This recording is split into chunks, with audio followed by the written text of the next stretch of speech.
It's time to take a stand and stop the sexualization of our children.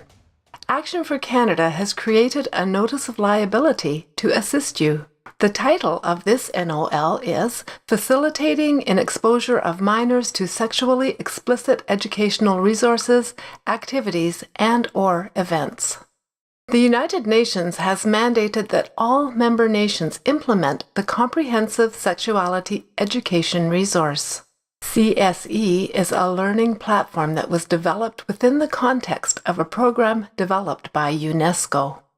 This so-called resource sexualizes children at the earliest ages possible, and it's no surprise that it's causing great harm to our children, as well as attacking the traditional family unit. According to Section 163.1 and Section 152 of the Criminal Code, as well as the Canadian Centre for Child Protection, it's a criminal offence to sexualize and exploit children.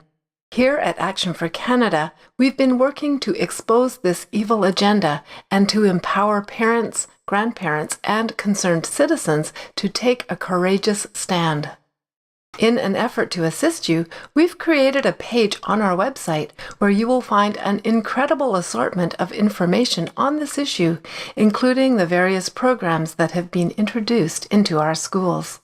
Beyond the Basics is the resource used in Nova Scotia, WIN Sex Ed is used in Ontario, CSE is used in Manitoba, and SOGI 123 is used by the rest of the provinces.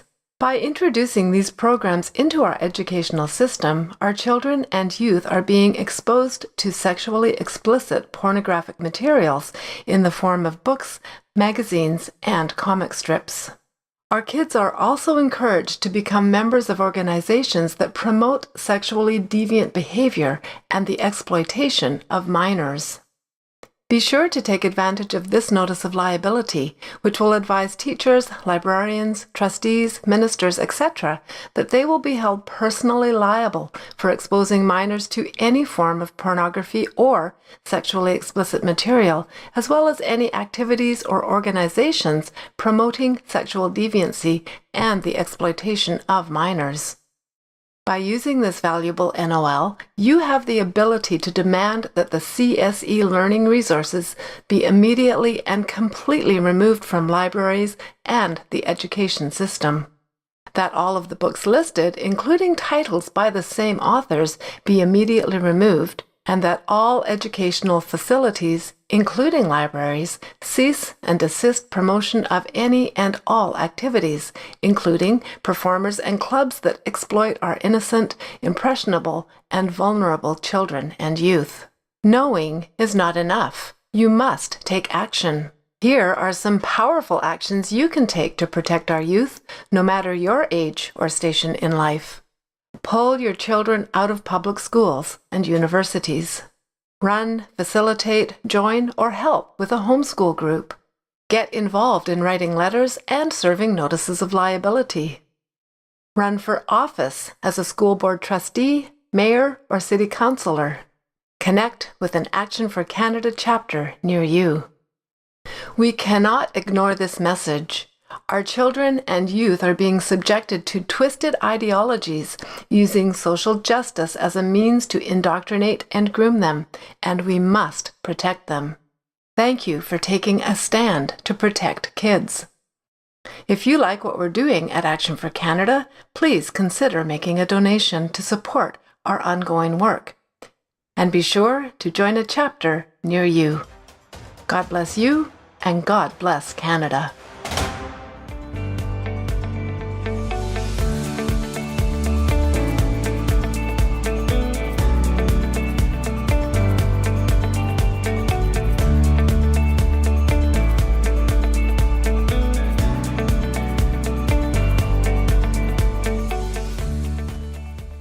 Hello, hello. We're so glad you can join us, and it's great to see people from all across Canada here tonight. Welcome.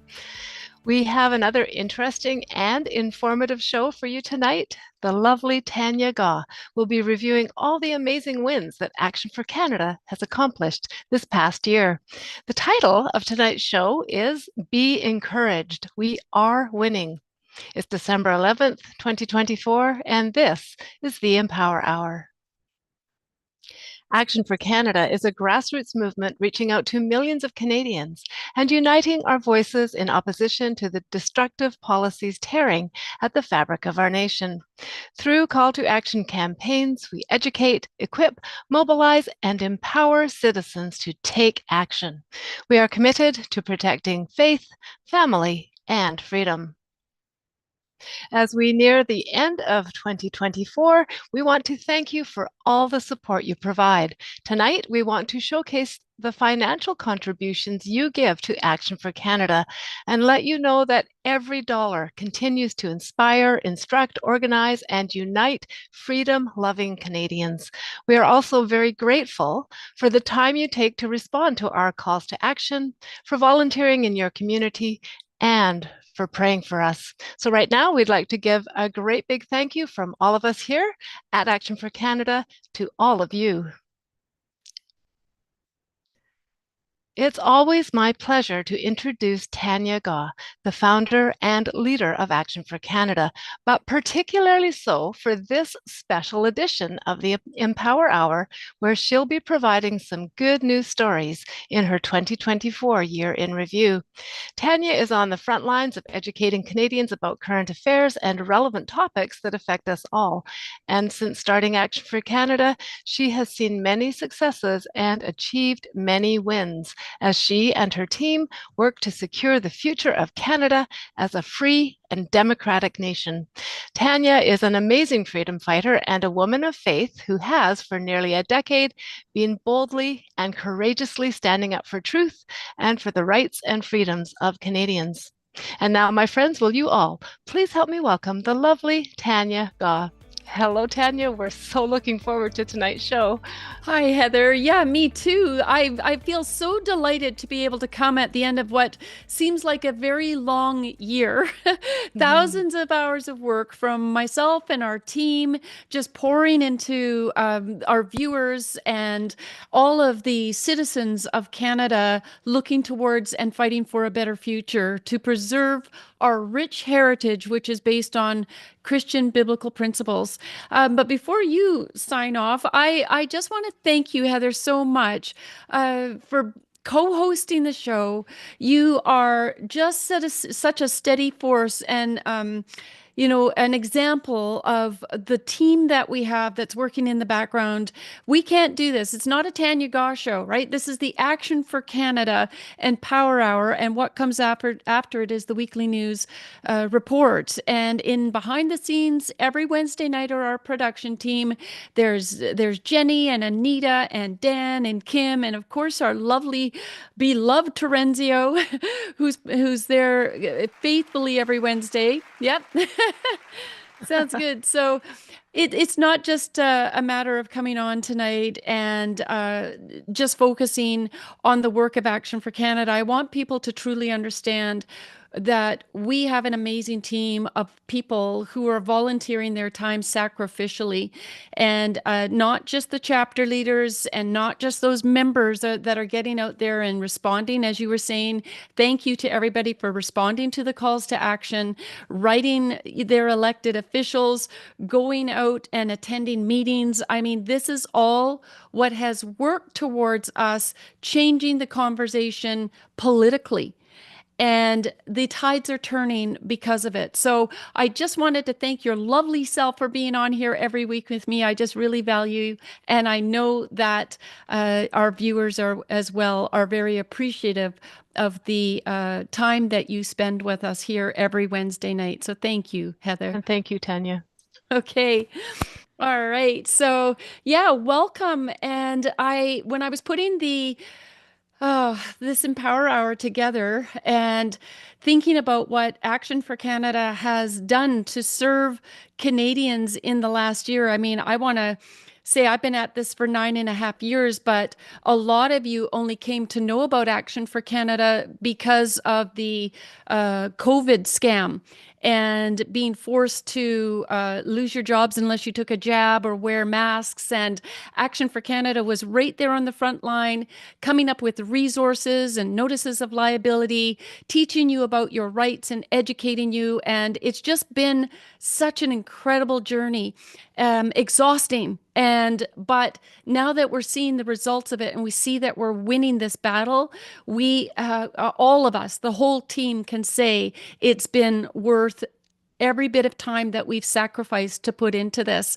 And so with that, I'll share my screen in just a moment, but I do want to emphasize, Heather had gone over that, but I really want to emphasize how appreciative we are to everybody who, in every way, whether it was through financial donations, whether it was through your time in responding to calls to actions, in volunteering in your communities, or your financial, like I say, your financial contributions or your prayers, like all of this has contributed to the success of Action for Canada. And we're just so incredibly grateful. We cannot do this work without you. And I think you're going to be, for those of you who are maybe new or have been busy through the year and haven't been able to focus so much on what Action for Canada has been doing, that this review will make you feel the way I did when I was putting it together, like, wow, it is absolutely astounding, the volume of work that we have put out,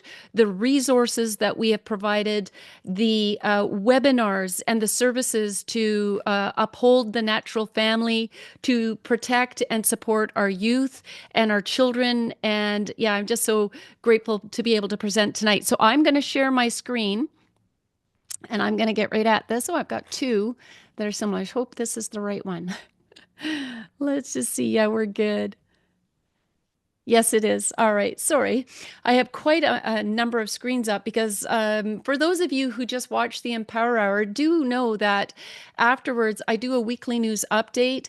And there are so many incredible people out there who are reporting the news, independent news, doing podcasts.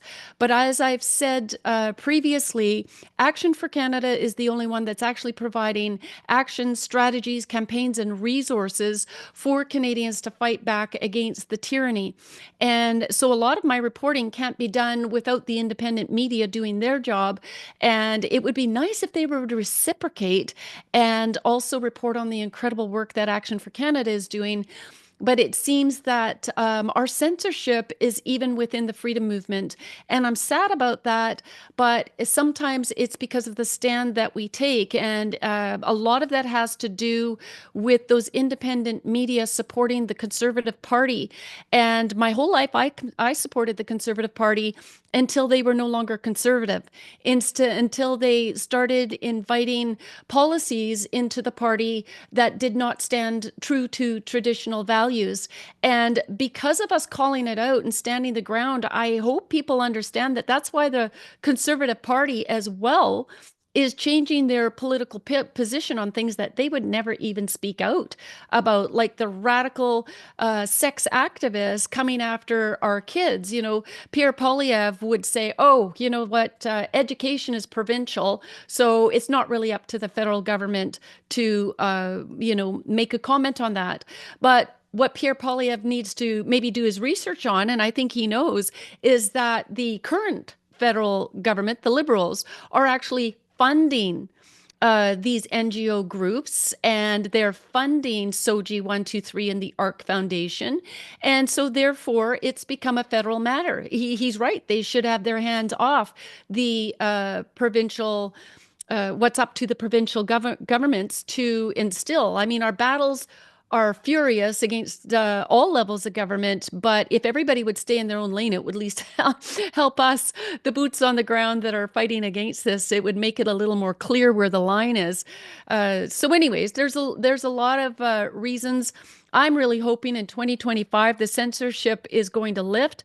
I heard a very powerful statement from President Trump today that when he's officially in office, he is going after the censorship industry.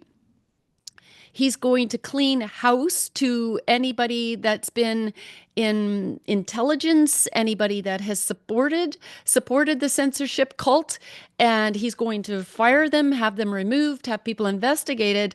Well, because of that, YouTube apparently, who had, is it called demonetizing people, is beginning to monetize people again and give them a platform. And so I don't know if Action for Canada will finally make the grade, but I don't even want to support YouTube. I wish all the YouTubers would stick with Rumble because they were faithful to us to ensure that we weren't censored and our videos weren't taken down. And I understand that there isn't as big a reach there, but I would call out to bloggers and the rest of you, you know, that get the millions of views, that you would dump them. They're making money off you. And so why don't you just move it on over to Rumble, and we'll make Rumble, you know, the cool kid on the block, and then Action for Canada might do a little better at this. And the other thing that I want to point out is the reason we've gotten around some of the censorship is because of what we're doing at the community level. Because of our chapters, we are able, even though we're being terribly blocked, our chapter leaders are able to speak one-on-one to people in their communities as we educate them. And we think that has been key to the strategy of war and the position that Action for Canada has taken. So if you had missed it, this is the Action for Canada 2024 year in review. You can find it under our weekly emails here. It will be right at the top of the list.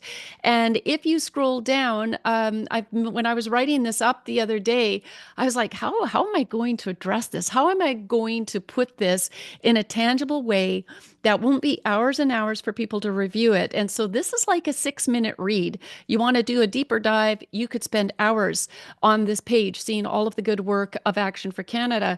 And so I've said here that our action that what we've done and our success has come in many areas, from pushing back against radical ideologies and radical extremism to filing court challenges and stopping 15-minute cities, while raising awareness of critical issues on our weekly Empower Hours and the news updates. And that's where your funding, and that's where the monthly support comes in. You know, that's critical to us, because putting on a production like this costs a lot of money to run something like this for a year. So throughout the weekly news update, I will appeal to you for financial support and for your continued prayers. I know that December is the month that everybody, all these organizations and groups, I've watched it for years as they would all send out their messaging to donate, because they want to capture people's giving at the end of the year so that citizens can get a tax break. But with Action for Canada, we're a not-for-profit organization. We're not a charitable organization, so therefore we can't provide a tax break. If we've thought many times about becoming a charitable organization, but we won't qualify, and the government would have too much oversight into what we're doing, and we would be shut down, we would be harassed, and we just weren't willing to take that risk. And so we count on people's generous donations all year round. And so you know what happens at the end of the year. You know what you're thinking about as far as giving is concerned. And we'd even encourage you that if you even wanted to hold 20% back in order to donate at the end of the year, yes, you won't have a tax receipt, but you will be putting your money towards one of the strongest, most productive, most well-organized organizations in the country. And we have absolutely measurable success. And so I just want to put that little plug in your ear. Because it's a tough road, and our team are, like I said, we're not raising millions of dollars in a year. I think I mentioned we always file every year, and I believe I'd have to double check, but I think it was $390,000. Thank you to everybody. And between all of our costs, we were $1,000 short this last year. That's it, just $1,000 short. But it shows you we don't have any extra, and we've got legal actions that are commencing. We've got all kinds of work that we're doing in the background, and our team aren't paid what you would call salaries. All right. The majority of their time is spent volunteering, and we're talking up to 60 plus hours a week for a few of us on the team here. And we've got a very small core national team, and we really count on people committing their time to volunteer. And I'm hoping what this report will do tonight is encourage you that the strategy that we have is unlike anyone others. By having chapters across the nation, by being activated within the communities, this is where our success lies. And I can promise you, if we had a million people that were active with Action for Canada, we would have overturned elections already, and we would not be in the position where we are today. But it is a painful journey to get people outside of their comfort zone, to give up their comforts, to dedicate some time to protecting this nation. And so we got a small Gideon's army who are fighting hard on behalf of all of you, but we need more help. And I love what Dietrich Bonhoeffer said. It's a famous quote where it said, "Silence in the face of evil is itself evil. God will not hold us guiltless. Not to speak is to speak. Not to act is to act." And so just let that sink in. And for myself, I have always been very prayerful about the actions I've taken. I get these nudges from the Lord of issues that I need to take on. And when I go back and I look over the years strategically, whether it was, proclaiming that Canada is a Christian nation and why that's so significant, more and more Canadians are seeing today why that's so important, because no non-Christian nation has the comforts and the security of the freedoms and democracies that only Christian nations provide. And I've said, whether you're an atheist, from another religion, LGBTQ, whatever you are, you would not live in these kind of freedoms. And so we have something that we need to unite on and come together. The other controversial issue that we've gone over is the UNDRIP and the way the natives are being exploited. And so I've been really attacked from within, even from people that call themselves Christians, just out of lack of knowledge, not lack of understanding of the bigger picture of the Trojan horse that is being presented behind every group that is being victimized. And as time is going by, because of our boldness in speaking the truth without apology, because we know that if we were to bow down to the ideologies, to bow down to the lies, we will never achieve freedom. And we're just not willing to compromise. And so that's okay if you criticize us. That's okay if you don't agree. But my hope and my prayer is that eventually you will see that the position of Action for Canada is dead on to achieving the ultimate goal of restoring and then maintaining the sovereignty of Canada. And I'm going to emphasize again that it is built on Christian biblical principles, and any other false religion and belief system needs to be crushed in Canada if we ever hope to enjoy the freedoms that we once did. Okay, so as you go down the page, I have covered where we begin with the A4C chapters. I'm going to now just move into links, and I will cover much of this information. I put a couple of blurbs down below these particular links that we have and issues that we've taken on. So particularly for those who donate, where you can see the successes of where your financial contributions are going towards. Then, of course, we've covered, as I said, all of these other issues. And it's not just a matter that we are saying, here's the issue, here's the problem. Here is a page that has so much research and evidence to support what it is we're saying. We're going to give you an action. We need to undo the harms that are happening on all of these specific issues. One of them is mass immigration. We're calling and demanding a moratorium. That means a complete stop to immigration. 5 years, 10 years, whatever it takes to clean the system up. Pierre Poilievre, shockingly, what did he come out about 2 weeks ago and say? Is that we need to deport, was it 4.9, 4.6, somewhere in there, 4.9 million immigrants. And that is the students, temporary workers, the fake migrants. I mean, we need to clean Canada up. We have been infiltrated from people from India. I believe we're the second largest population in the world of Indian residents. They do not align with our values, nor do the Muslims, nor do the Sikhs. That's being proven on our streets. Except for prior to this invasion that we're experiencing from all these different ethnic groups, there were, people from these countries who had come. But the difference is they came 30 years ago. They had to go through rigorous vetting when they were applying legally to immigrate to Canada, and they align with our values. They've chosen to integrate and assimilate, and they, for instance, speak English in public. I went to Walmart in Langley the other day. I never go to Walmart. I've only been a couple of times recently, and I happened to go into that one.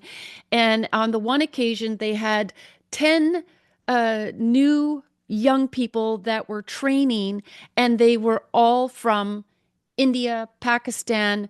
They were all foreigners, every single one of them. There is, to the best of my knowledge, I couldn't find one white person working in the store. Now, if I was to go to India and find only white people working in India, and the Indian government or somebody, the citizens brought that up, I don't think that any of us would be pointing a finger and saying that's racist. Was a majority white nation because it was Europeans. So you go to African nations, the majority of people are black. You go to the 56 Islamic majority, you're going to find dark colored skinned people. You go to European nations, you would find white people. And that's good. That's okay.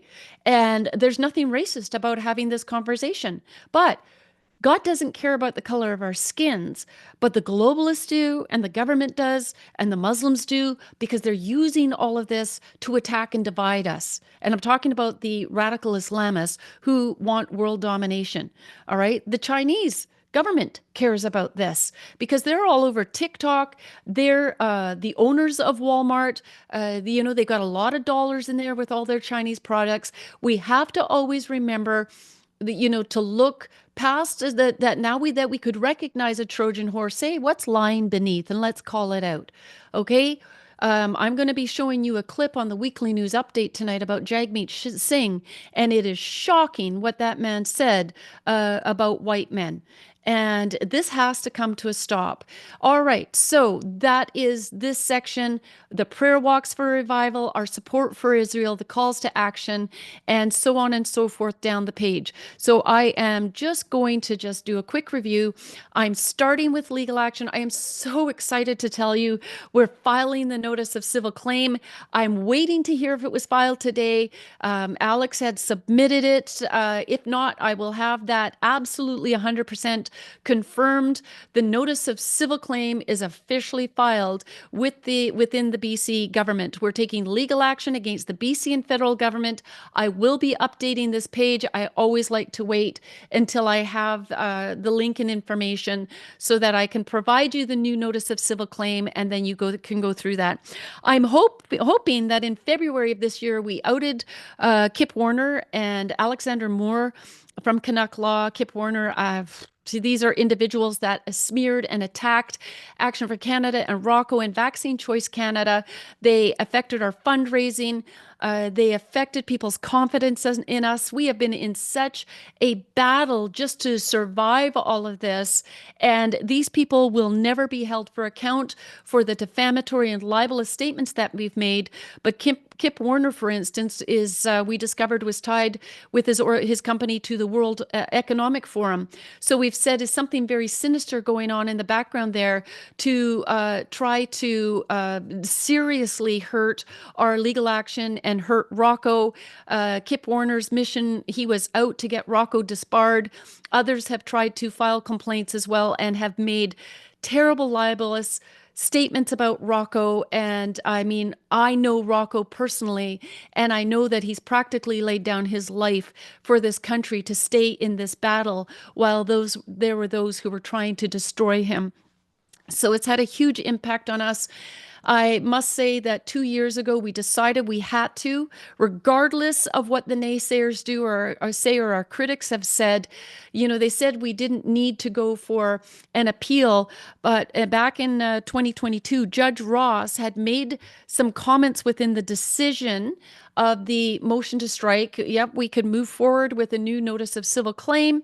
And he had made some statements, potentially meaning that when we got to court, we wouldn't be able to use certain evidence that we felt was vital to our argument when we get to court. So February of this year, as it shows right here, we ended up in the appeal, and the 3 appeal court judges agreed, you know what? No problem here. You're going to be able to use your evidence in a court of law. But they ended up, we end up having to pay certain charges for that, because of the defendants and costs that are associated with it. But I never came public with this because of the massive smear campaign going on in the background. Meanwhile, you've got Brian Peckford and Maxime Bernier, who are going through court actions, fighting, getting through an appeal, saying, hey, we need to raise more funds. And they've got all this support. But these individuals that have attacked Action for Canada and Rocco and Ted Coons put a bad taste in people's mouths about us. And yet here we are, laying down our lives and doing everything we can to be in this fight. And Rocco's cases are actually one of the only ones in the country that are still proceeding. And so please keep that in mind.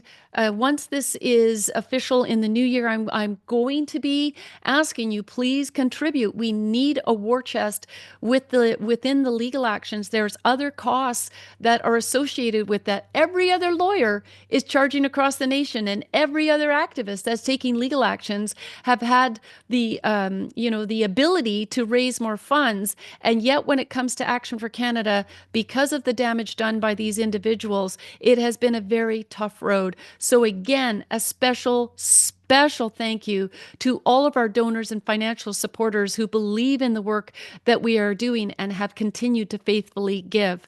All right, the chapters are growing. This map is ever changing, because this year we lost several chapter leaders for various reasons.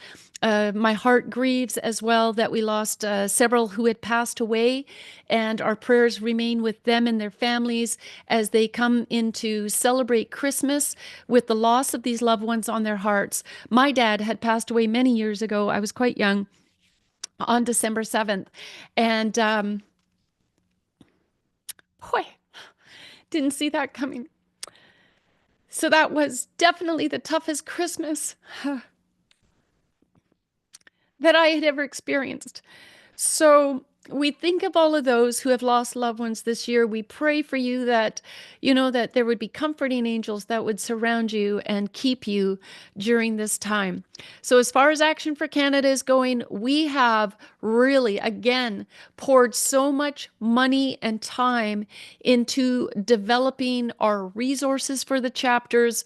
There is so much that goes into this, because as we're expanding, we're not a grassroots organization anymore. It's like we are this organization that is responsible to train all of these chapter leaders and have systems that are set up, and communication systems, and a process where we have email systems where we can communicate, store important documents, and that all takes money.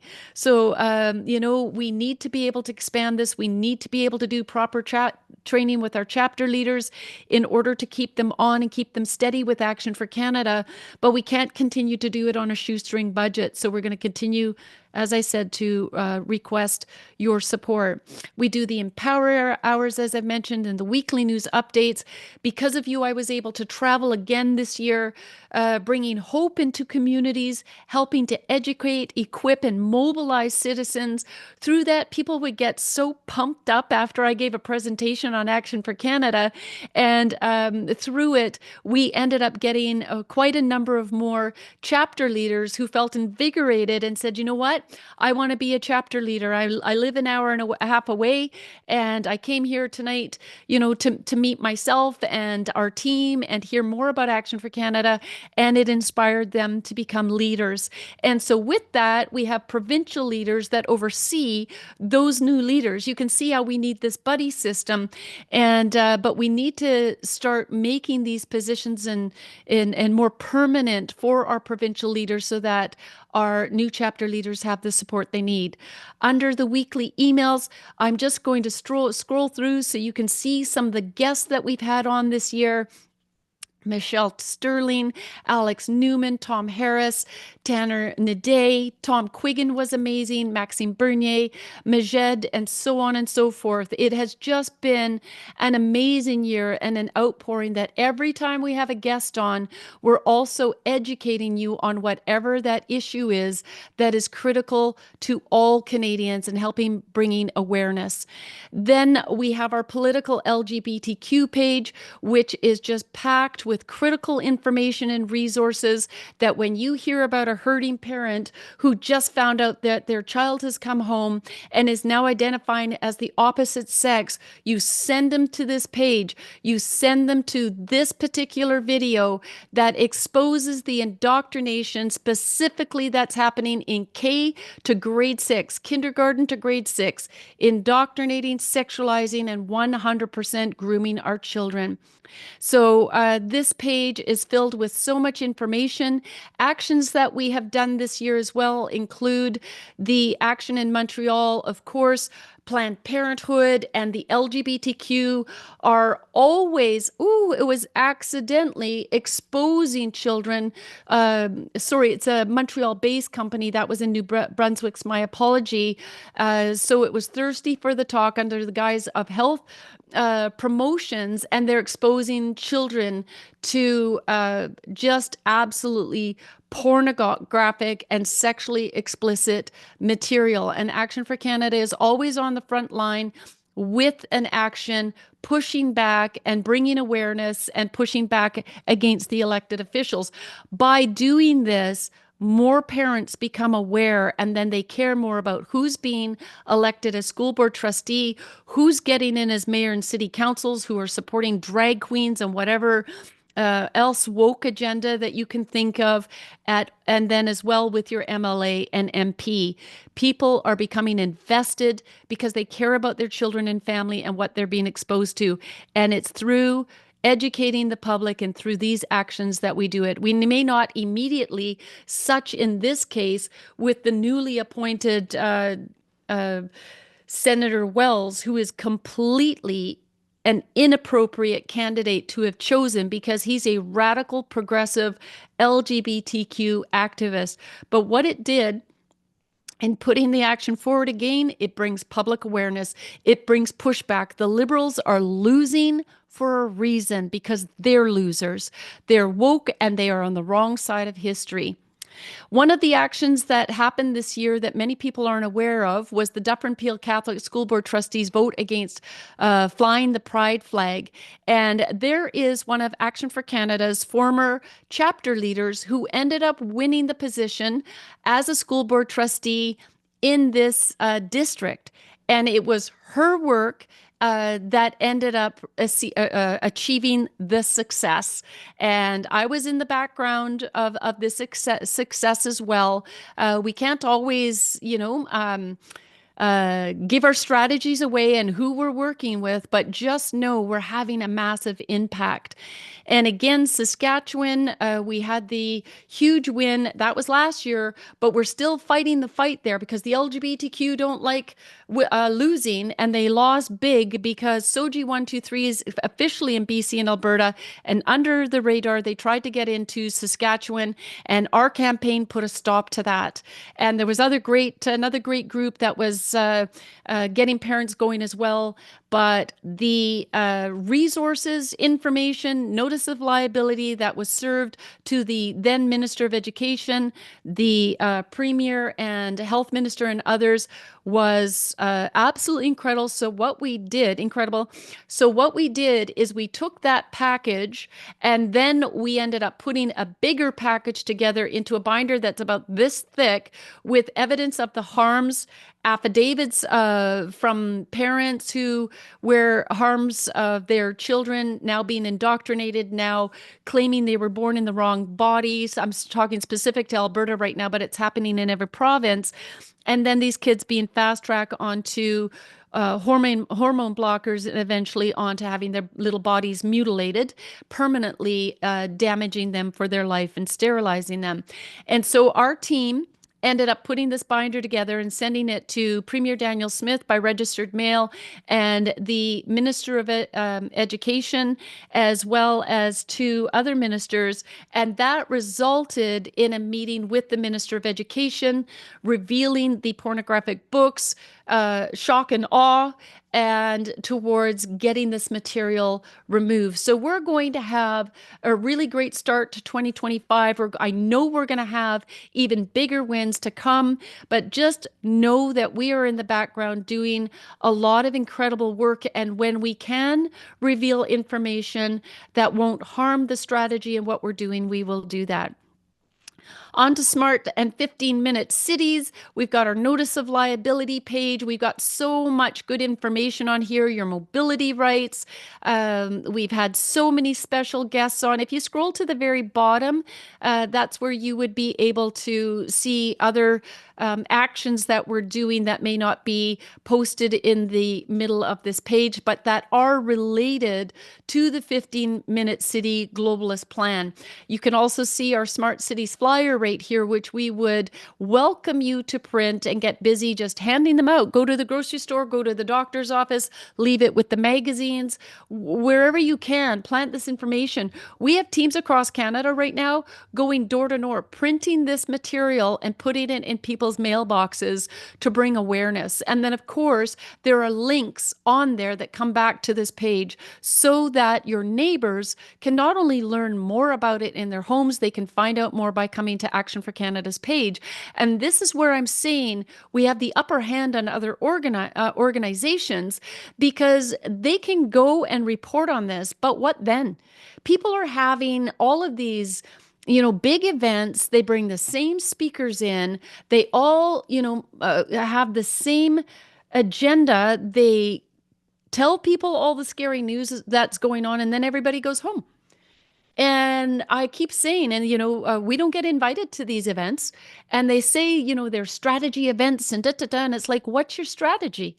Where's your resources? When you go and speak with somebody, can they go to a website and find out more about the information that you're speaking on? And so it's not to diss other I'm all for educating citizens.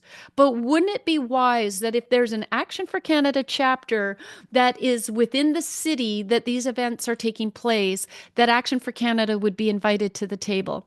I ask myself why that's not happening, but I'm putting a challenge out there to the organizers of these events. We're not taking away from what anybody else is doing.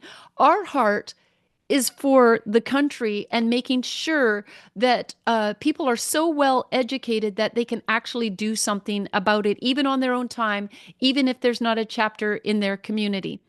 Okay, so we've had a huge win this year back in the summer.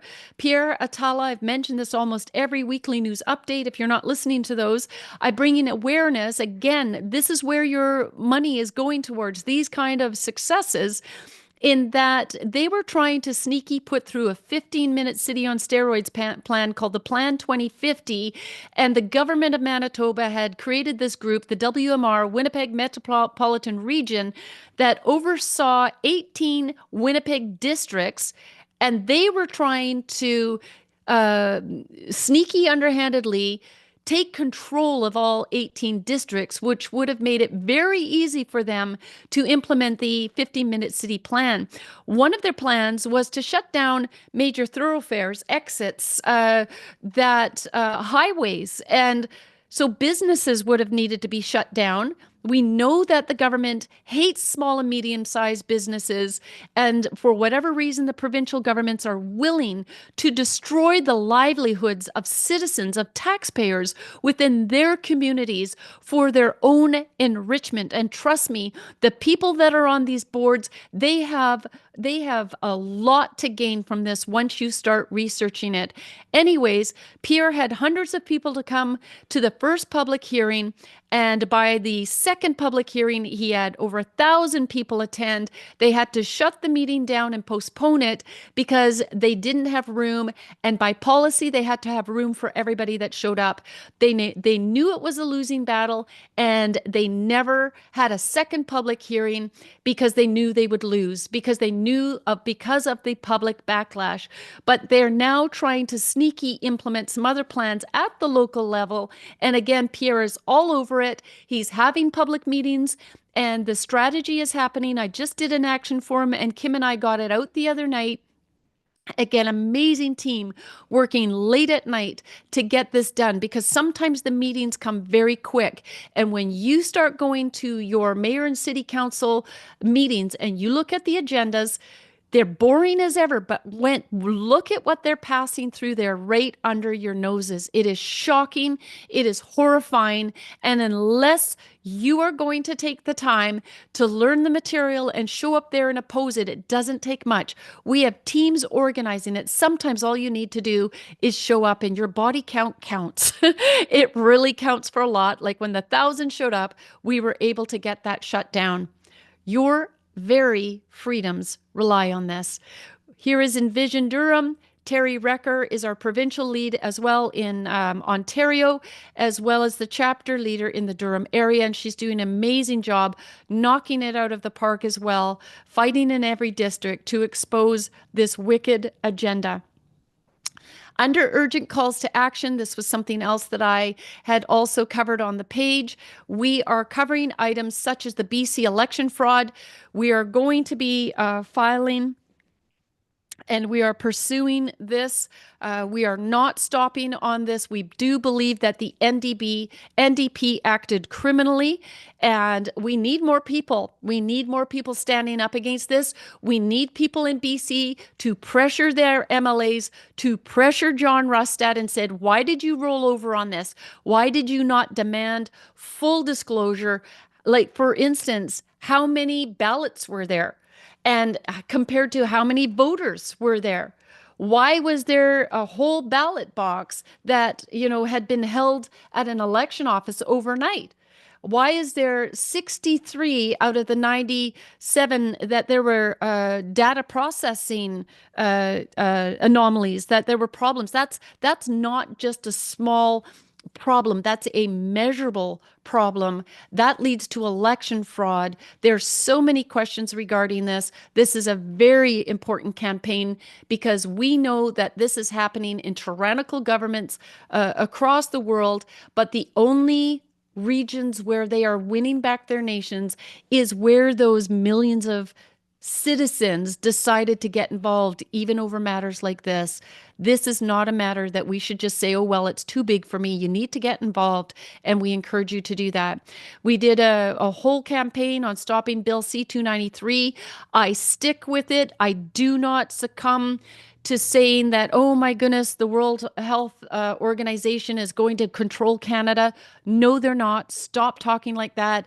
I hate that other people that are promoting actions are doing that, because it is terribly, it's a psychological warfare. And when you even give into it minutely, you've lost the war. All right. The World Health Organization, this pandemic prevention, if it is in violation of any section of the charter, it is of no force or effect. All right. You need to stand up tall. You need to learn the language. We had that writing campaign. Ours was so different than anybody else's. And anytime we have a campaign, all you got to do is just copy it, go to the email list that we've provided you, paste it in an email, and take the action. Yes, there's automated systems out there, but I have heard that people, they'll see that it's an automated system and not unique emails, somehow that can generate that. And so they'll block them. And so these elected officials aren't actually receiving them. So that's why we believe it is important for people just to take the time, use your own email, and send the information. We did an action, this was in Nova Scotia, where the College of Physicians and Surgeons is trying again to pass very dictatorial policies where forcing doctors and medical professionals to provide patients requesting MAID abortion or medical transitioning information to other doctors or whomever that they can provide those services to them. And of course, if this is in conflict with their how shall I say with their principles, then they should not be forced to provide this information, right? This has become a culture of death, and that's what MAID is, that's what abortion is, and we know that medical transitioning is sterilizing young children, and it is also leading to a heightened, for any of the individuals that go through this, we know that suicide is much higher than if they just work through this through their formative years into adulthood. Anyways, we were behind this action as well. And again, bringing awareness to the public so that they know how to vote and what issues should be important to them when considering a candidate. Support the BC nurses who were terminated over the COVID-19 experimental jabs. This was another action that we took some time ago within 2024. I believe it was back in March. But the other thing that everybody needs to remember is that by filing our new notice of civil claim, we're fully on taking the bill that is prohibiting doctors and nurses from being able to reject taking the jab and not living under the tyrannical policies again of the BC College of Physicians and the dictator David Eby. And so these are there's very important issues that we have included in the new notice of civil claim, which are noteworthy and which are really, really, in the best interest and supporting all healthcare workers, including doctors and nurses, etc., psychologists, etc., in British Columbia. Okay, this was one of these actions where, there was not a lot. I'm very grateful for that. We didn't get a lot of backlash. People are waking up from when I first brought this issue up a year ago and provided the report. But this is shocking. If you haven't read up on what's going on with the propaganda regarding the new documentary Sugarcane, or what's going on with UNDRIP and the individuals that are in office, such as this minister, what is his name? Gary, I'm sorry, I can never pronounce his last name. He is from Sri Lanka. He's the Minister of Crown Indigenous Relations. He's not even native.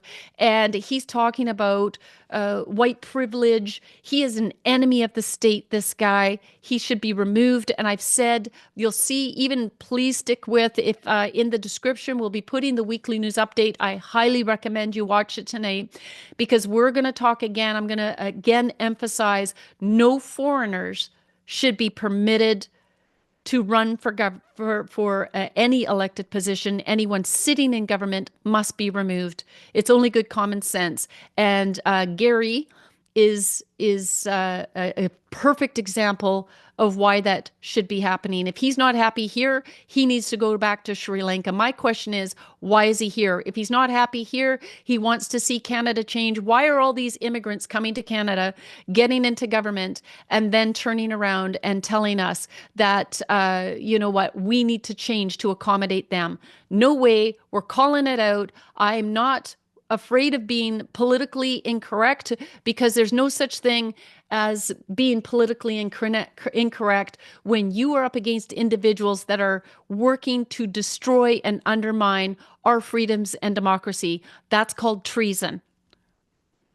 Okay, and I don't even care about those who have, like I said, that little mob who don't understand the situation and who choose to criticize the work that we're doing in exposing all of this, because in time they're going to understand that it's in the natives' best interest that we stop all these foreigners from coming into Canada as well. Because if you think the natives are any match up against the Khalistani Sikhs or the Islamists with their long swords and their terrorism, you've got another thing coming. We need to unite together and overturn this wicked Trudeau government and the wicked leaders that were in there. We need to get them removed, and we need to expose all of the lies. The graves are empty. There was no 215 graves in Kamloops, but they have used it on the international level. China has used it. The United Nations is using it to call Canada a genocidal nation. If the graves are empty, they're empty. I'm not saying that children weren't removed from homes, but we're finding out that the residential schools had way more benefit to so many people. And even the special interlocutor in the special report that came out decided to ignore all of the testimonies of the individuals that were so grateful to the residential schools and that took in orphans, fed them, cared for them, and loved them. The federal budget is out of control. Billions and billions of dollars in wealth transfers going to many of the chiefs. Not all the chiefs are bad, but I'm telling you, the majority are, and they're signing all these treaties in the background, which are illegal and they're against our Constitution. So yeah, I'm going to talk about that. If our Constitution is being violated, I'm not going to allow anybody perpetually to be victimized when now what's happening is individuals that never even went to residential schools are receiving massive payouts. And that's a fact. That's criminal. And that's robbing from hardworking Canadian citizens who are paying taxes. This money is coming from taxpayers. So some people will say, oh, there's really hardworking natives. And I'm like, I have no doubt about that. But are they taxpayers? And is this money coming out of their tax dollars? Are they being charged 40, 50% taxes like the rest of Canadians? And if they are, you should be as outraged as I am by what is transpiring. The missing and murdered women is not a mystery anymore. A year ago, they all came out through the government saying 86% of the homicides were at the hands of the Indigenous community themselves. So you can review this page. You can review the facts. It is all being exposed. This gig is up and it's got to stop. We need to tear up the treaties and we all need to be considered equal under the law. Radical Islam is the next section. We've been on the front line of this. I wrote a report, The Rise of Political Islam in Canada.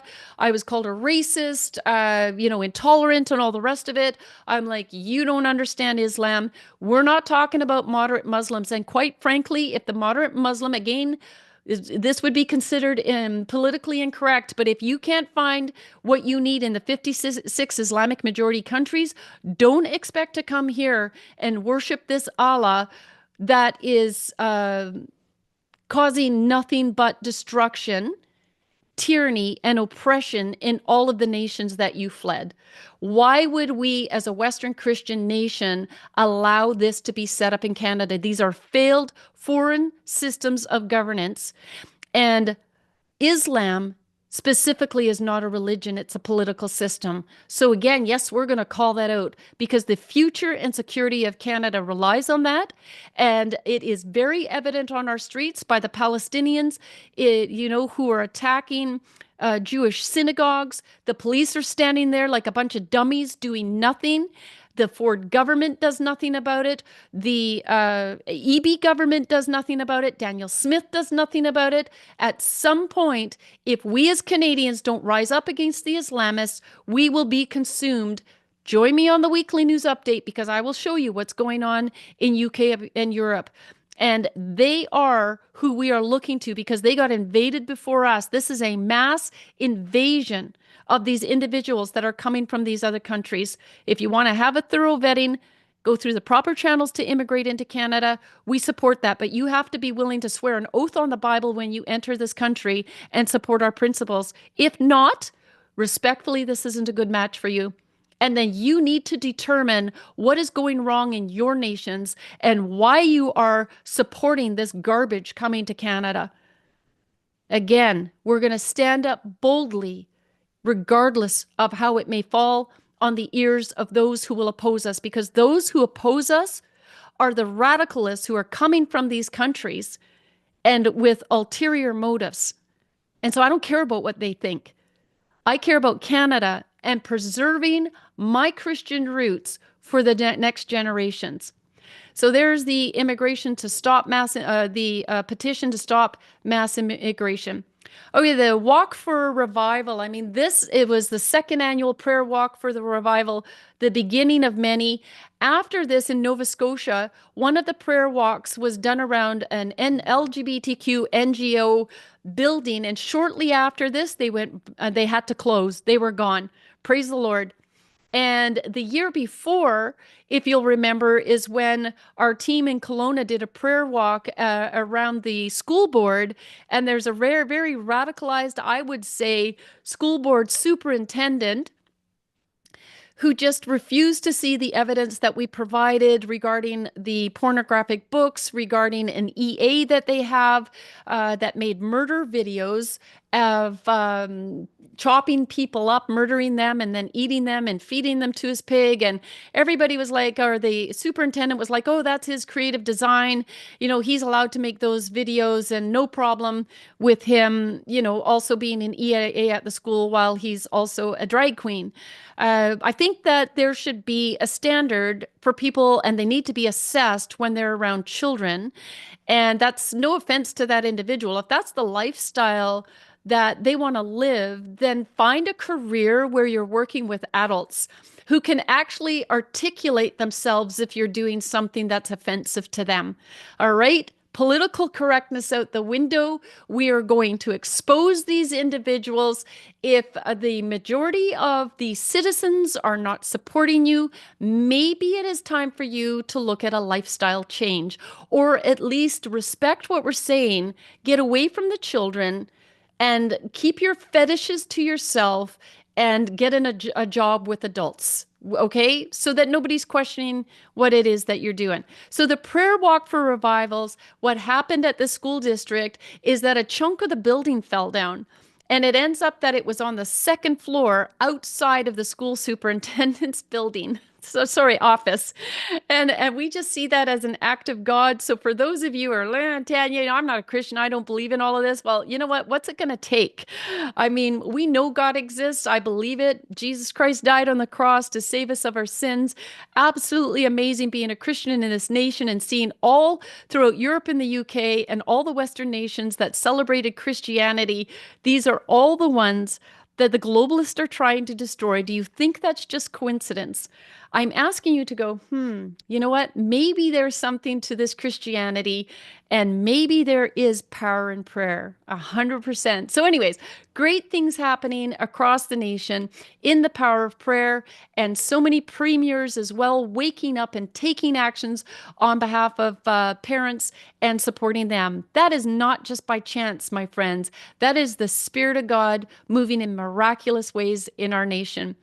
Supporting Israel. The Bible says that, we are to support Israel. And so, there again came people that were going to stop donating to Action for Canada, stopped being members. They unsubscribed because, of all this anti-Semitism that even runs wild throughout Canada, even within the freedom movement. People don't understand the background and the history of Israel. They don't understand when God talks about his chosen people, but Action for Canada has taken it on. We've had Majed on, our very own Pastor Dan Vachon, to explain to people how important Israel is in the scope of the world and the apple of God's eye. So we take that very seriously. And it says when governments turn their back on Israel, God turns his back on them. Look what's happening to Canada. Because Trudeau, Freeland, These savages, they're just so wicked in their ungodliness that they have turned their back on Israel. They've openly, publicly said that, and we've declared as Action for Canada, we support Israel because we want the blessing of the Lord to continue on Canada, that God will have his hand on Canada. But we got to undo this. We got to get this radicalized government out so that we will receive the blessings of the Lord once again. So do your homework. Don't have a knee-jerk reaction about what you think the Jewish community is until you truly understand history of the Jews and how the Gentiles, that would be us, God talks about the olive branch and that the Jews represent this olive tree, and that throughout a historical period, actually several times, the Jews rebelled against God and there was great sin in there. And so God punished them. You don't get to do what's going on in Canada without being punished. And we're being punished right now. And God does it in our best interests because he wants us to repent and get right with him. And so because the Jews were doing that he grafted in the Gentiles as an olive branch, but we're grafted in. We don't have the same root as the Jews as favored by the Lord, but we are grafted in. And because of that, we receive salvation.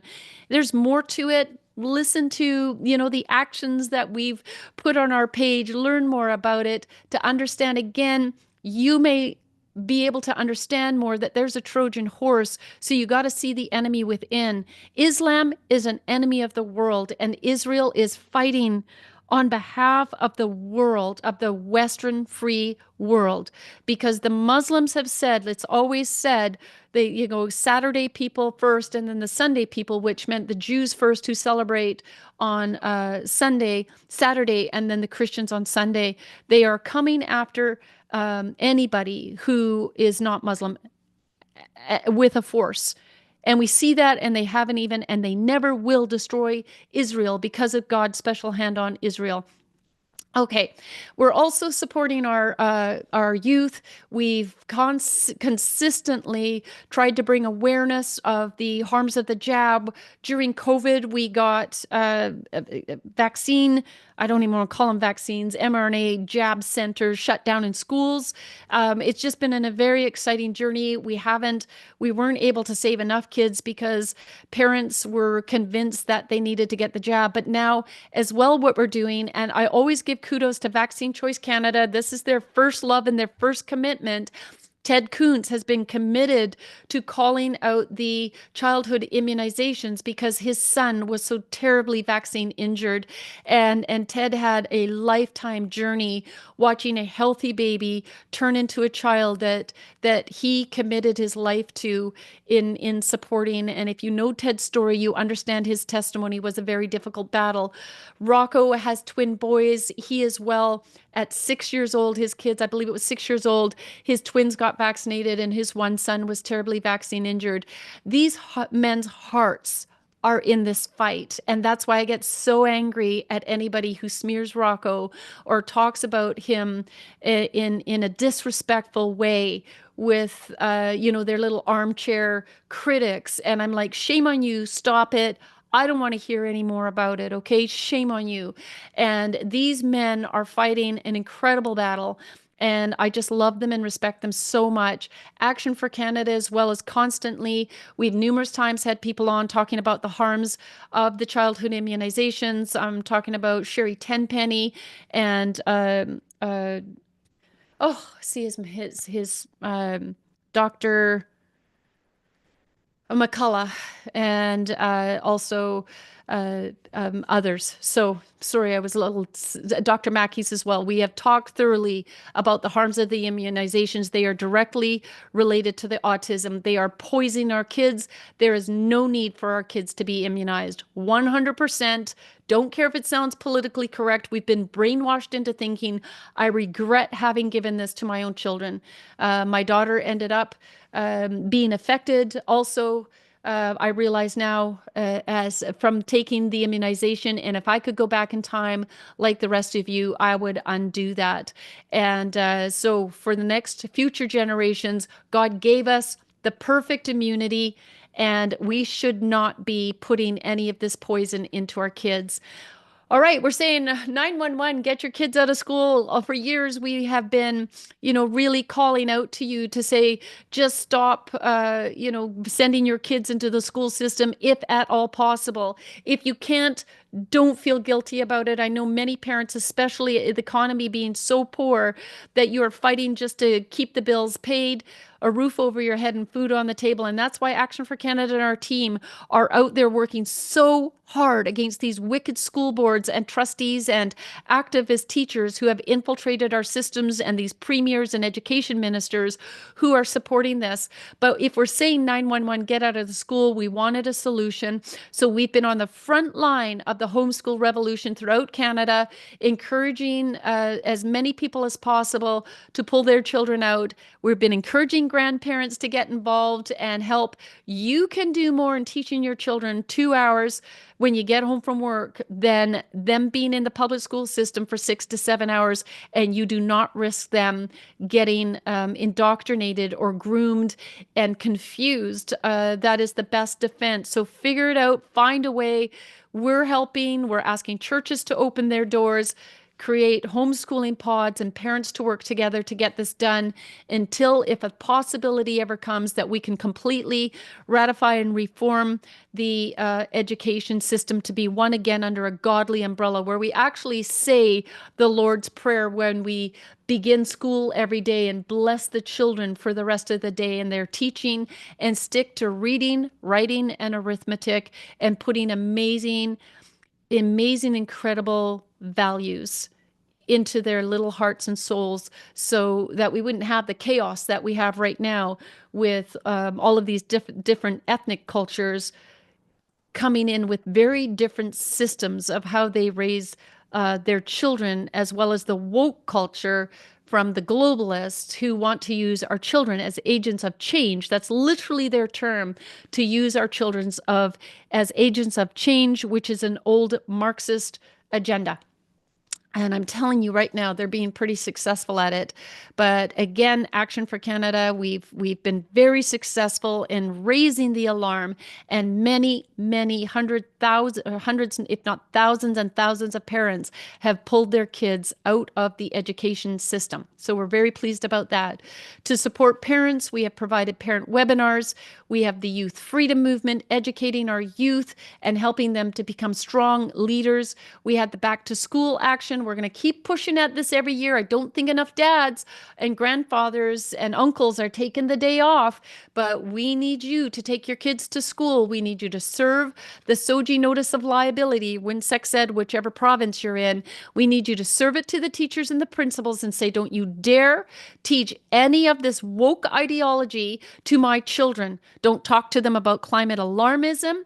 And you know what? Don't talk to them about diversity, equity, inclusion, and the critical race theory that is dividing students, all this white wokeness. Don't make my child apologize for who he is as a child of God. Get this out of the schools. And we need parents showing up. We want the fathers to show up and reclaim your position in society and within the family. You are the warrior. You are the provider. So you need to be on the front line of this. We have a whole lot of mama bears across the nation, but dads, we desperately need you. I believe to my heart that God had an incredible purpose and design for you, and he's calling you up for such a day as this. Okay, the family life together for good, the marriage workshop that Action for Canada also provided. And back in March, I posted, this page just needs to be updated. I again posted my poem about I am a woman. And, sad that we're in a day where we have to say happy second annual biological women's day, because all these nut jobs at the United Nations, including Biden, I mean, they're bringing trans people and providing them the Woman of the Year award. And I reject that. I rebuke it. There is two sexes. There are two genders. That's male and female. And if you took all of these radical activists and put them all on an island together and you sterilized them all, or put all the trans men on one and women and you didn't let them interact, I'm telling you, you go there in 50 years or 60 years and there'd be zero people left. Okay, there'd be no reproduction. You need a man and a woman. That's biology. That's the perfect plan that God created it. He had the natural family in place for a reason, not the two moms or two dads. Children need the balance of a mother and father because God has given them both very fine details that are specific to them in their biological structure and in their personalities and their strengths. Like men are physically strong. Yes, there's some women that can go out there and they can, go to the gym every single day. They can become firefighters or police officers. I don't object to that, but don't ever undermine the strength of a man. There has been enough emasculation in these past decades, which has been part of the movement to radicalize where we live today and take control of our schools and take control of our children without men saying anything. I oppose that. I'd like to see it removed from the mainstream media. I'd like to see it removed from Hollywood, where all, those silly sitcoms, you don't understand the psychological battle we've been under, but those sitcoms where wives would undermine their wives or their husbands, and treat them like they were silly or incompetent, that's all been part of the strategy to emasculate men. And I call for a stop to that. And we're going to celebrate men and we're going to celebrate women for their beautiful, separate gifts. Amen. Amen. All right. Our precious Pastor Dan, he also wears the hat of our food security on the food Prepper Dan, who has provided incredible videos as far as how to grow produce and fruit and how to prepare it and how to can it. So much I could go on. Inside gardens that you could have in your house during the winter, etc. Because of course we know that our food supply is being interrupted with, and so we just want to 100% make sure that what was not passed on from the last generation, like my mom did preserving with us. We would go to the Okanagan in the summer, and I remember the station wagon filled with peaches and cherries and all this wonderful fruit. And then my grandma would come over and my mom and us three kids would all be preserving for a couple of days. And we had a wonderful cellar downstairs where we would keep all of that. But those gifts aren't being passed on to the next generation. So Pastor Dan is doing that. Prepper Dan is passing on this gift to us and to the generation that haven't received this information. Also, this is the last week for heirloom seeds. They're giving a special deal until December 10th. That was yesterday, actually. So we'll need to remove that from the system. But Rainbow Seeds is awesome in order to put orders in for the spring to start planting their heirloom seeds. And that's not the seeds that you're going to be buying at Walmart, China Walmart, or the Home Depot. Okay, finally, I think we're coming to close here, are the business resources that we redid. We've updated the resource page because always it was about COVID-19, how to defy the tyrannical government and the health authorities that were trying to shut down the businesses. So we changed our resource package, updated to the ESG, equity, social and governance, diversity, equity, inclusion, the central bank digital currency. Sorry, a little tickle in my throat. And because businesses, this is another thing that our chapter leaders are doing, is they're going door to door to businesses and talking with business owners and warning them, do not sign up and take the government's incentives, because otherwise you're going to be obligated to not hire people based on their abilities. It's going to be based on the color of their skin, based on their pronouns, or based on if they're disabled. And so business owners are really struggling coming under this. You've seen what happened to Tim Hortons. You've seen what's happened to other companies that signed up for the DEI. I hope that Tim Hortons goes under. They have hired all Indians. Yes, our European white students who have whose families, go back many generations in Canada. and we're responsible for building this great nations whose kids couldn't get a job at Tim Hortons, whose kids can't get a job at Walmart. It has to stop. And we have to be able to call this out and not support it. So we need to support business owners. If you click on this link, we're going to start up in the new year, a new business webinar. We want to get in touch with business owners because we don't have enough chapters in the nation to get these materials and resources to businesses. So if you're interested in joining that team, call to at actionforcanada.com. If you are a business owner and think you could contribute something here, if you're somebody that lost your business because of the tyranny of the government and you want to give your testimony to other business owners, get in contact with us because your story is very important.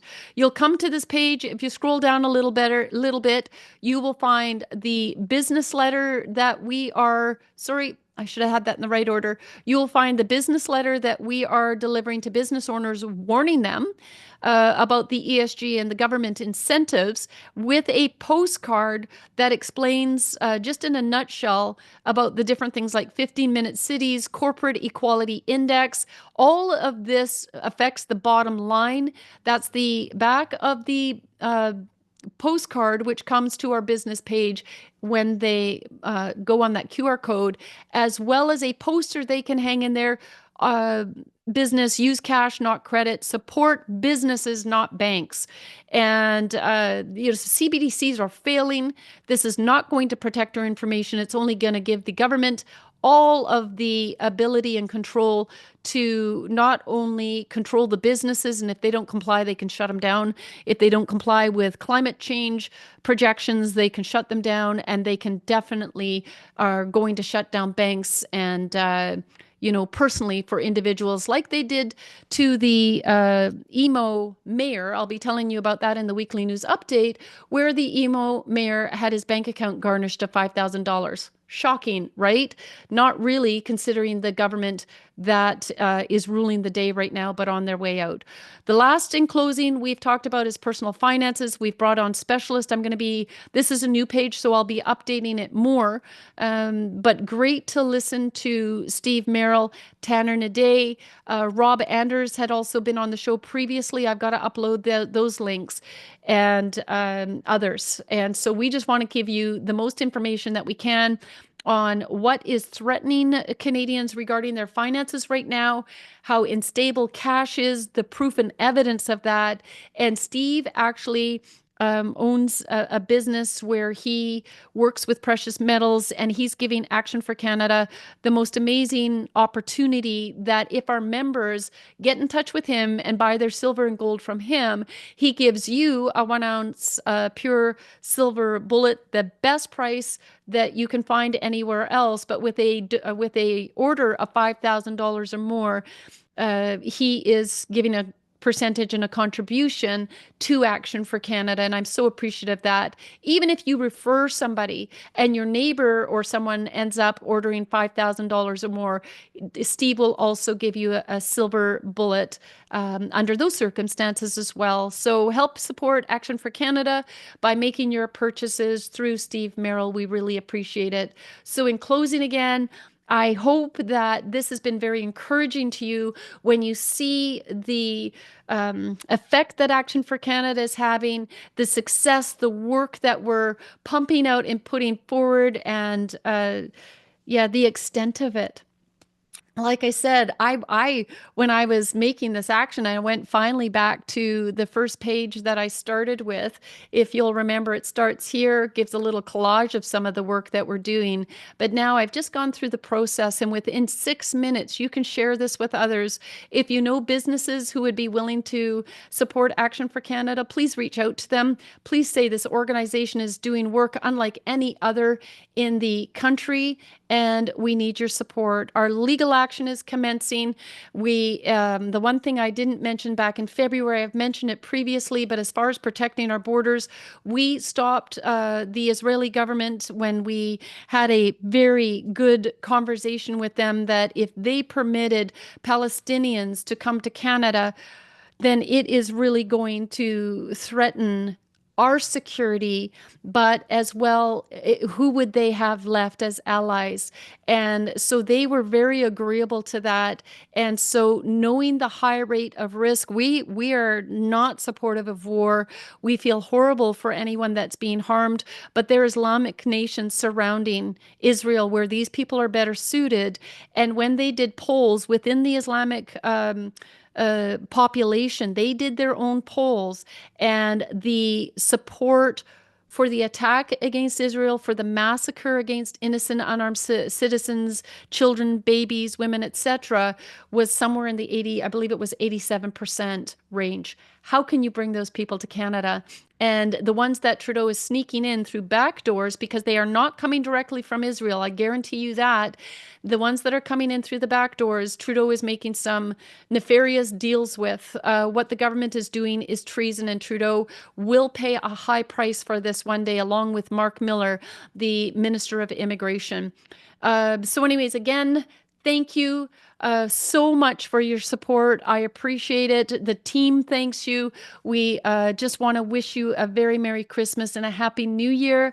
And it's going to be an incredible 2025. I can see myself in a year sitting here, and I'm going to count on way bigger wins, and that we're going to take back way more ground that the enemy has stolen. And we know that we've got an election coming as well in October. And I think we're going to see some tremendous wins and achievements in the year ahead. So thank you so much. Stick with me. I'm going to be now going to the weekly news update.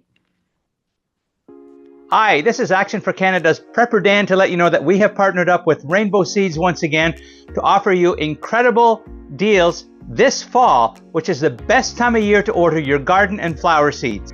Rainbow Seeds offers variety packs of seeds, usually comprising of 10 or more packages in each package, be it for vegetables or herbs or teas. These offer an incredible value for your dollar.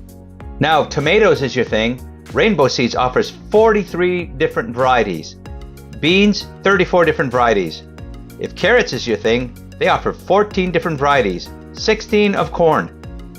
Cucumbers, 14. What about lettuce? 39 different varieties. At Rainbow Seeds, there is no shortage of different varieties of all kinds of vegetables.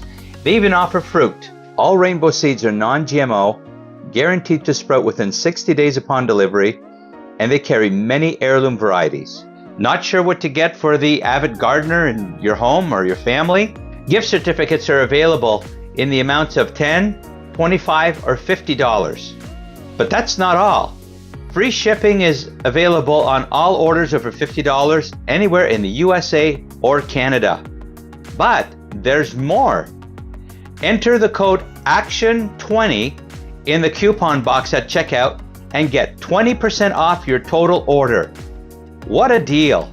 Now is the time to get those perfect gifts that keeps on giving for the next year. Find Rainbow Seed online at rainbowseed.ca, or you can find them at Rainbow Seeds New Brunswick on Facebook. Now's the time to prepare for your growing season next year and get rid of the winter blues before they even come. And on that note, happy shopping and happy gardening.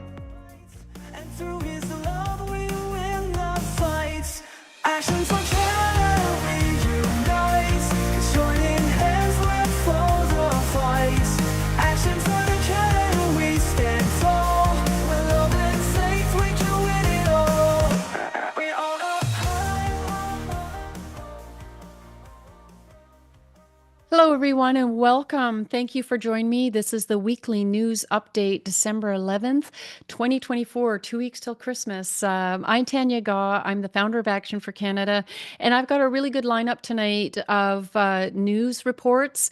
It's amazing that it is already the end of the year. I just finished the Empower Hour, where I myself had provided the Action for Canada 2024 year in review.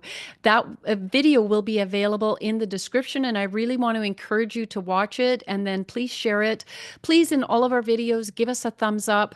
It is incredibly important that you subscribe to Rumble and join Action for Canada's channel. And as I says, you really help us by giving us a thumbs up and improving our algorithms, because we've got individuals out there who are still trying to sabotage us and give us the thumbs downs, and we're having a really hard time getting our information and our campaigns out to the masses. If it has to do with our chapter leaders, as I've mentioned in the past, we always meet with them every single Monday. They get it firsthand and they personally provide that information to their communities. And this is why I so terribly want in 2025 for us to double our chapters, because the community work is absolutely critical and essential to winning this war. And if you listen to, which I hope you will, the Empower Hour and the amazing review, you will understand as well the mass amount of work that we're doing, the extent of it, and how we are effectively turning around things at the community level. So with that, I'm going to share my screen. And if you're here for the first time, I just always love to provide the map and show you that, if this is encouraging, I hope it's encouraging you to see all of those maple leafs, because they represent an Action for Canada chapter. This map is always changing a little. Sometimes chapter leaders are having to step down for various reasons. As I mentioned previously, we've had a couple who have had passed away this year, which was obviously difficult.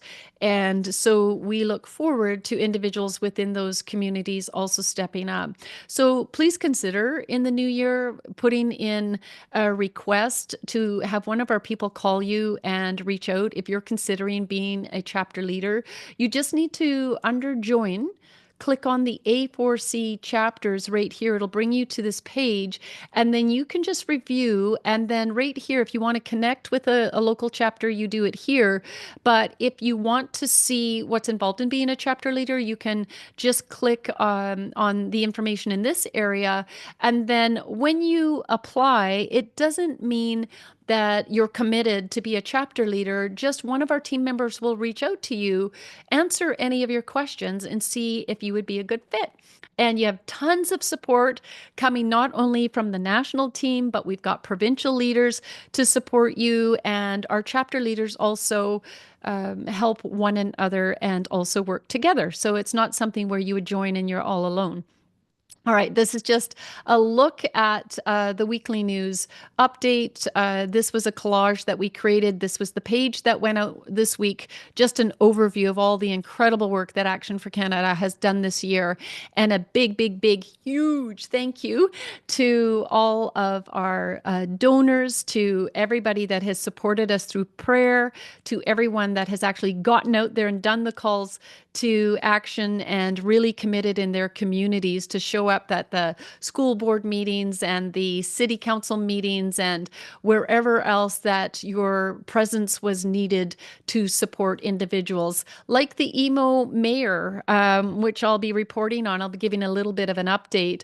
The emo mayor who ended up being instructed by the Ontario Human Rights Tribunal to pay a NGO radical LGBTQ group $15,000 because they chose in a democratic election at the city council meeting not to support Pride Month or raise the flag. All right, these people aren't about inclusivity. They're certainly not about respecting individuals who don't align with their ideologies. Remember that these are ideologies. These are someone else's ideas. And only in communist countries do you demand that they accept ideologies that go outside of your own personal convictions and belief systems. So it's a pretty big battle going on. We continue to fight. At all levels. We're not afraid of being politically correct. We take on the controversial issues because we know that's what's best for all Canadians involved. Even those who have immigrated to Canada, we're going to be pressing in on you to speak English in public. If you love this country, you can start by speaking English in public. You can start by sort of just putting your ideologies or your ideas from the country that you left behind you and fully integrating and embracing Canadian society, because your very freedoms are at risk if you don't. And you see what's happening with all these cultures invading and making their demands. So you know I'm right. So help us out by making sure that you integrate, assimilate, and like I said, please speak English or French, one of the two official languages in Canada. It really does matter, because what the government and the globalist agenda is to create a Tower of Babel. And that comes from the Bible, where all of a sudden all these languages, it was a different story, but I'm just saying everybody spoke different languages and departed because they couldn't understand. And so I don't think it's right, especially as well with the extremism rising up in this country. And I'm going to show you some pretty scary links on that as well, where I have no idea what people are saying around me. Are they extremists? Are they terrorists? Are they plotting something? Absolutely. You know what? If you live here, speak English. And you know what? I'm sure that there's already policy in Canada. It's just if we actually um, implemented the laws that are already here for us, we would have this all overturned so quickly. But we need a government that's willing to do that. All right, so this is a good example of if I were going to talk about Christianity under attack. I am not a Pope supporter. Many of you are not. I'm a little perplexed by Catholics. I know that they could say other popes were good and DTT, but there's been so much going on in the Catholic Church, and their support for the LGBTQ, their support for a one world religion. I know a lot of it's coming from a pope, but it's really throughout the Catholic Church, and it's through the Anglican Church, and it's through other churches and what was considered Protestant churches. We're seeing that the majority of Protestant pastors, regardless of all these different what do you call it, of the Protestant church, like whether they're Baptist or Dan, help me out. It's all right. I just all the different denominations. That's what I was trying to think of. If you look at the Protestant church and all the different denominations as well that were shut down during COVID, and so there is no such word as denominations in the Bible. There's no such word as Catholicism in the Bible. There is a Bible believing, Christ centered church that we are to be focused on.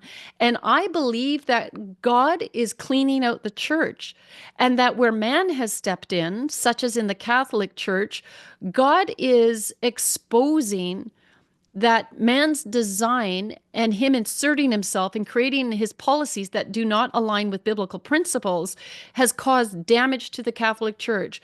The pastors and the denominations that came in with these man-made ideas has caused damage to the church, and it's all collapsing. And that's one of the reasons why Action for Canada has always said Action for Canada is a Christ-centered, Bible-believing organization, because we don't want man-made religion, man-made policies interfering with God's word.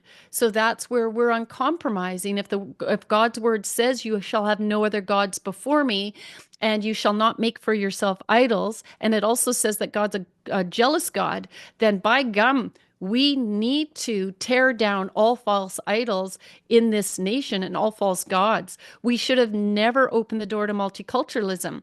It was in violation of the coronation oath. It's in violation of the Constitution. This is a Christian nation, and we need to get back to Christian principles. And that means respectfully, we'll be shutting down all the mosques, Islamic centers, and temples, because you can see that they've been radicalized. They're even having difficulties, and wherever there is a radicalist agenda, it needs to be shut down in this nation. So the Pope has he never, I don't ever think he ups himself. He always he does, it's always just one more. And so he ended up wrapping baby Jesus here in a keffiyeh. And of course that's a Palestinian symbol that is anti-Christian. The Palestinians are not Christian. We do not serve the same God. And as far as I'm concerned, this is an abomination. And that the Catholic Church, all Catholics, should be outraged by this. And I, as a Christian, am outraged by this abomination. And when this man stands before the Lord, you know what? Justice will be served, and God have mercy on his soul. Okay, so now a couple of good news. I'll go through good news reports and other things, but isn't this amazing? Anti-vaxxer nurse who injected up to 8,600 elderly patients with salt water, like saline salt water, instead of COVID vaccine, walks free from court in Germany. Isn't that like absolutely so she should amazing? And I pray that there were so many more medical professionals who did exactly this. You know, just God bless them. I was so happy to see this report. And alrighty, sometimes I have to refresh a page.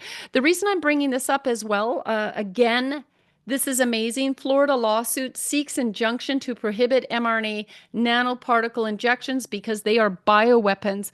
They are actually in Florida, stating what Action for Canada had said from the very beginning, that this was a bioweapon. That is in our resources on under COVID-19. You'll see the NOLs, you'll see the information that we have on these jabs. I mean, we were, raising the red flag as soon as these jabs were, prior to them even being sent out, through the medical professionals and into the arms of many unsuspecting and innocent citizens and children and pregnant women. I mean, it's just sickening. Absolutely, it's a bioweapon. And therefore, these individuals who are behind this, I mean, Trump is going to go after them. He's already made it very, very clear that these individuals are going to be tried for crimes against humanity, knowing how unsafe they were. All the FOIs that are coming out are proving that this information was, that this mRNA jab was meant to do serious harm. Okay, also in Northern Ireland, puberty blockers to be banned indefinitely in Northern Ireland. All right, absolutely. All puberty blockers, all of the mutilating surgeries, everything must be banned. There are so many states down in the US doing this, and you can bet when Trump comes in, I can foresee that's going to happen as well. I've mentioned before Christopher Rufo. I love him. He has been coming out ferociously against diversity, equity, and inclusion. And he had this report today. Many of you may not be aware of Daniel Penny, an officer who was convicted. It had to do with an individual that he came across on the subway. It led to this individual's death. And it has to do with, of course, the Black Lives Matter and this movement that you see how many individuals that were framed as victims because they were Black and they may have been shot by a police officer or whatever, they were arrested, and all of a sudden the victim card comes out and the Black Lives Matter, and this is a Marxist agenda. Black people are against this agenda. So, all right, it's not just me as a white Christian woman sitting here. This is an incredibly dangerous agenda. This is a globally funded group. It is a Marxist group, a movement. They are behind the critical race theory, and they need to be completely shut down. And so this is, from what I'm hearing, is very good news as far as this decision as well. All right. Okay. So when I share screen, I'm just going to stop for a moment because I realized that I did not include sharing sound, which I'll do right now. Listen very carefully. And the reason I brought this up after just talking about diversity, equity, and inclusion, this is the poison that individuals like Jagmeet Singh, who is just a traitor to this country and has no business sitting in office. And as I've said here when I posted it, he should be immediately removed from office and investigated for committing treason by attempting to undermine our democracy. He is a racist who colludes with terrorists. So just let's hear what Jagmeet Singh had to say.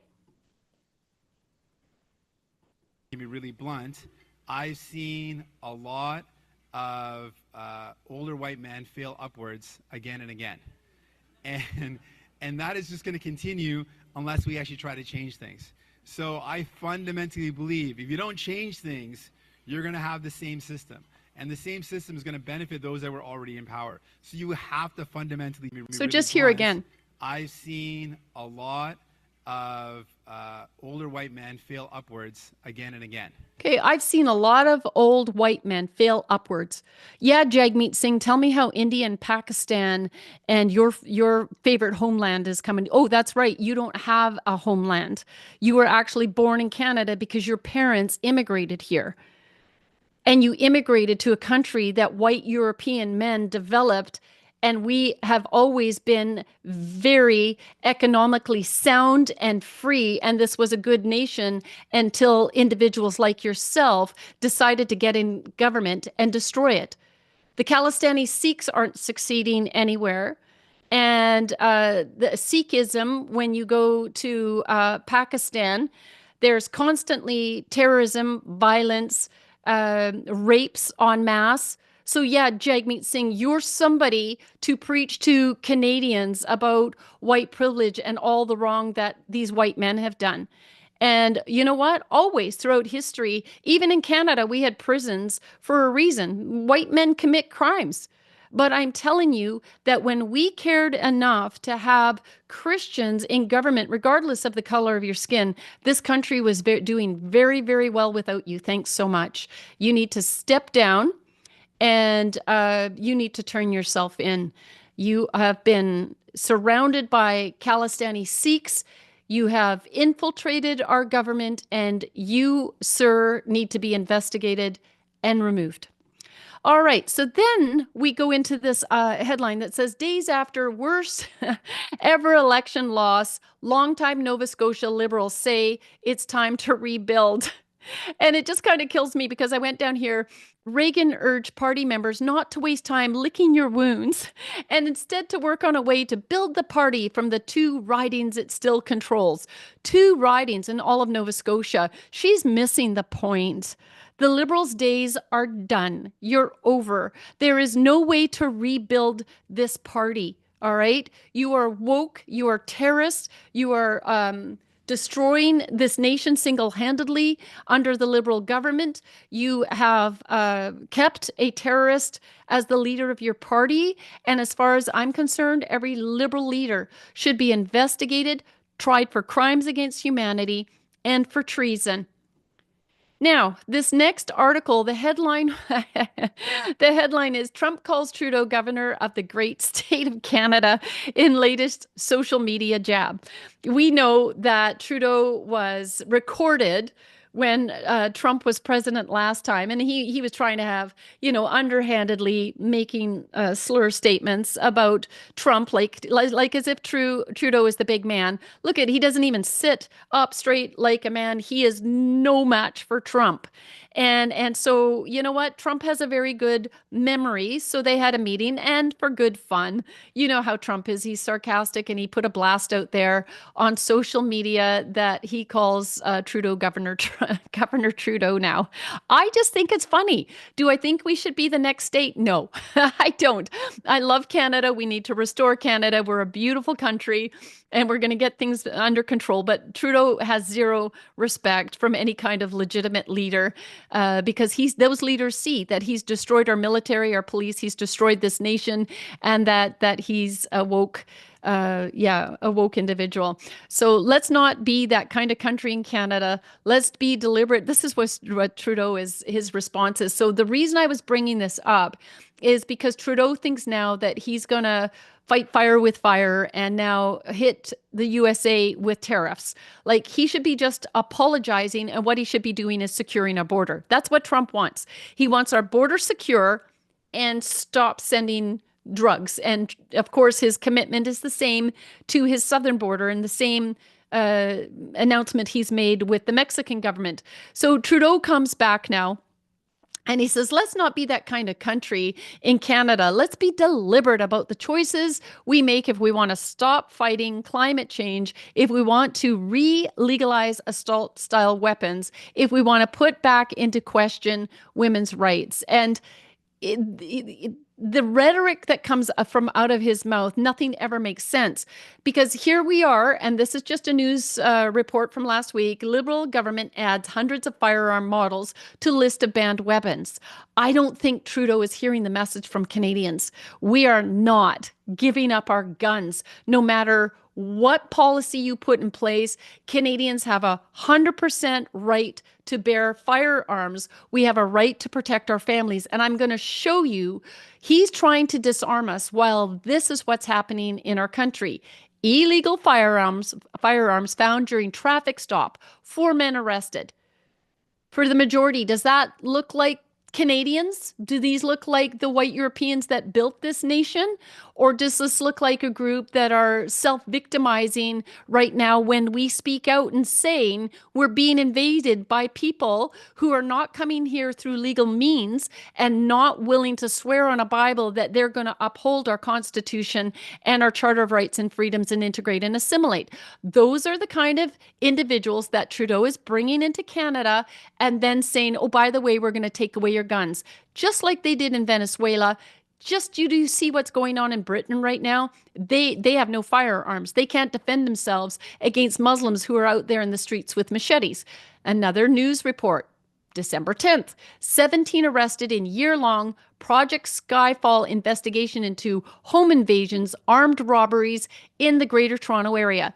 Don't you think it's a good idea that Trudeau would say, okay, legal firearms owners, you are registered, you go through a registration every single day, your name goes through a CES system to make sure all is good with you. You need to make sure that you have your firearms safely in your home in case what? In case there's an armed invasion. I can tell you that these armed invasions will stop pretty quickly when people understand you don't enter somebody's home. These are the 17 that were arrested. Do these look like European white Canadians who entered this country and built it and love this country and honor and value this country? Are the white Europeans that everybody is smearing, including Jagmeet Singh, including Trudeau, including Mark Millen, including the rest of them, do these look like the individuals who fought for the freedoms for Canada? 17 arrests, and they want to take away your guns. Quebec man sentenced for smuggling over 1,000 fake identity documents from China. Okay, this is Jung-Hoon Lee, okay, Chinese infiltrator that came into Canada, probably didn't even immigrate here properly. Now, I have somebody on the inside in immigration telling me that they have to approve 100 migrants a week. We've had Tom Quiggin on the show who used to work in immigration and do the vetting. It was 200 to 300 per year. And they very specifically asked, oh, okay, you're from Iran? Oh, you went to that school? What road did you take getting from your home to the school? If they couldn't answer, they got denied. Okay, they're not willing to integrate and assimilate, and they want to take an oath on the Quran. I'm sorry, but you don't enter this nation. You're not a good match. That's good common sense. We can't go to their countries and do anything otherwise. So don't call me a racist for saying I am going to defend this country. I have best friends and Chinese people, Filipino people who are all Christians, and they feel the same way I do about this country. They are fearful that our Judeo-Christian principles are absolutely at risk of being eradicated. And that's the war. So why would we be silent? Okay, let's look at this. Alleged West End Edmonton Mall shooter named one of Canada's 25 most wanted. I was listening on Remembrance Day to a Black woman. She just, as happens to be, if people want to talk about the color of people's skin, let's do it. And she was making an announcement at the Toronto Remembrance Day hearing. And she goes into some Black slave trade that her ancestors came to Canada on. And I'm like, excuse me? That has not been a slave trade here in Canada. And it was Wilberforce, a white Christian man who stopped slavery. And it's the Muslims who were huge in the slave industry.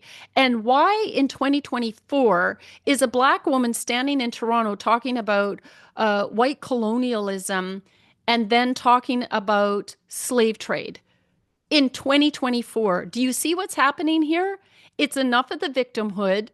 The only people that care about the color of everybody's skin is these radical, woke population with an agenda.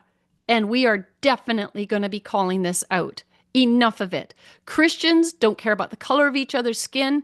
You know, when I meet somebody at the store, I can tell just by the Holy Spirit of God in us, the goodness of them, I can tell somebody's a Christian. There's just a difference. There's a difference in the way they conduct themselves. And that's what we're called biblically to do, right? To be light in the darkness. But don't tell me to accept darkness, and don't tell me there's not a difference between light and darkness. And I'm not talking about the color of somebody's skin right now. Okay, this is the gem I've been telling you about for quite a while. Trial scheduled for man charged with terrorism in Surrey bus stabbing. Fraser Highway, this is not too far from my home, and it's not just a stabbing, and I don't appreciate them giving it that title. This is a terrorist. So Abdul Aziz Kawam was charged when attempting to commit murder in association with a terrorist group, assault causing bodily harm in association with a terrorist group, aggravated assault in association with a terrorist group, and assault with a weapon in association with a terrorist group. Now look at the title again.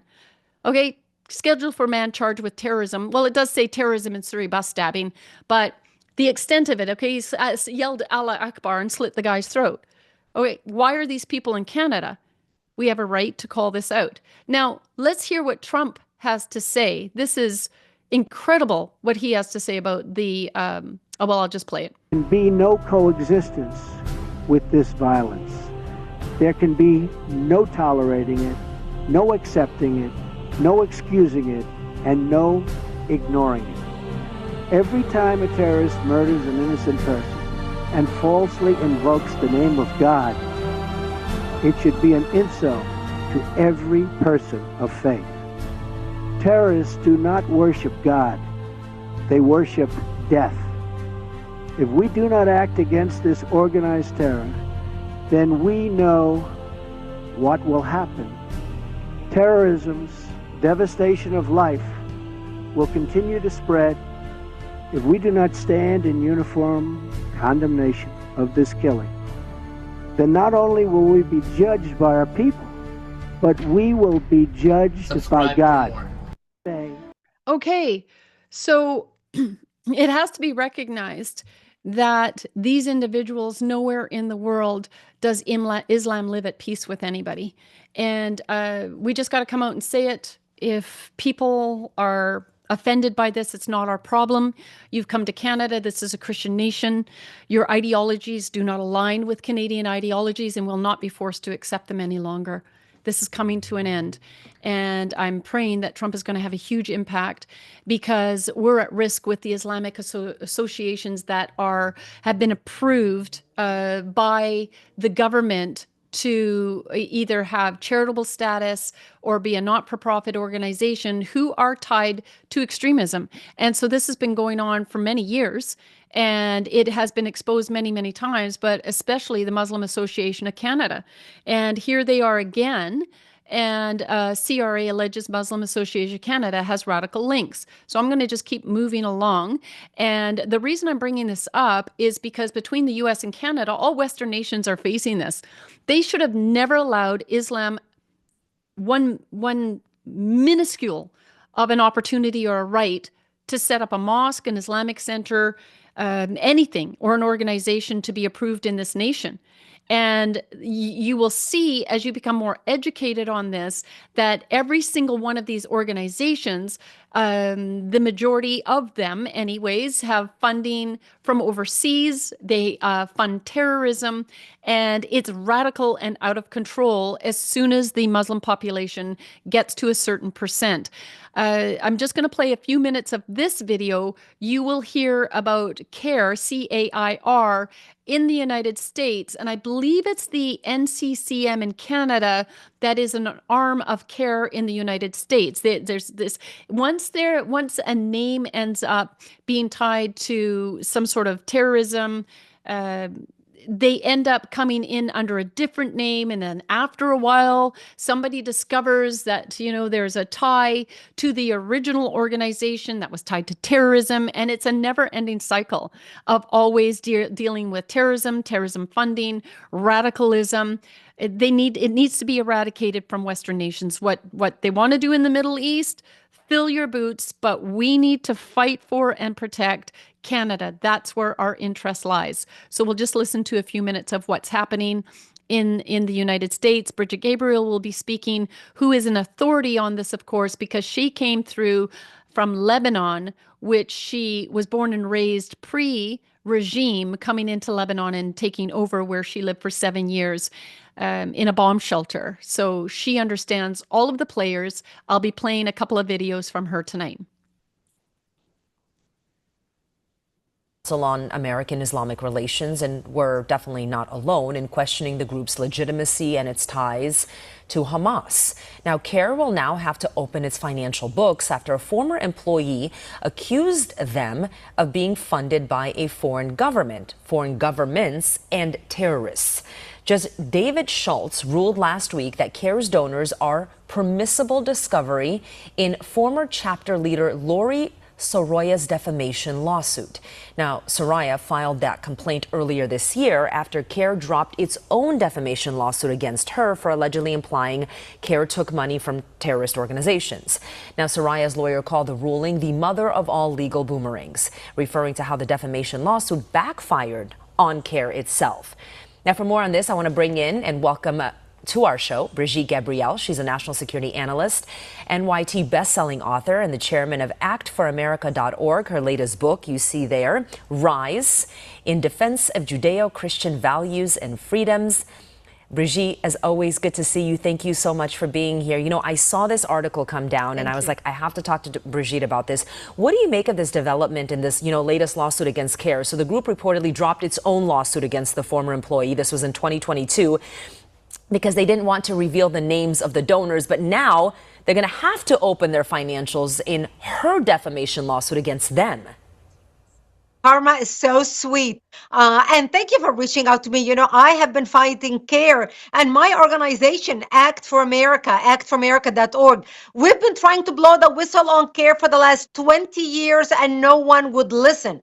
The reason why CARE was founded was a cover-up for the Islamic Association for Palestine, where the United States government, during the Holy Land Foundation trial, handed down 108 guilty verdict to Muslim American organization and Muslim American raising money in the United States to support terrorism. CARE was an unindicted co-conspirator. And the reason why CARE was an unindicted co-conspirator is because CARE was birthed out of the Islamic Association for Palestine, which was Hamas's infrastructure in the United States. After the FBI was monitoring money being funneled to Hamas from America, the leaders of that organization, Islamic Association for Palestine, held a meeting in Philadelphia in a secret hotel room that the FBI wiretapped. This is when the FBI used to actually do real work. And that's when they recorded how the founders and the board members of the Islamic Association for Palestine, Hamas's infrastructure in the United States, decided to create an organization and named it as CARE, the Council on American Islamic Relations. And the president of the Islamic Association for Palestine, Omar Ahmed, became the founder of CARE, and the director of PR, Nihad Awad, became the executive director of CARE. So CARE has a long line of association with terrorist organizations overseas, even receiving money from foreign governments. We knew that all along. And the people and the people that covered up for CARE and protected them was President Obama and Eric Holder, his attorney general. Yeah, you bring up something interesting.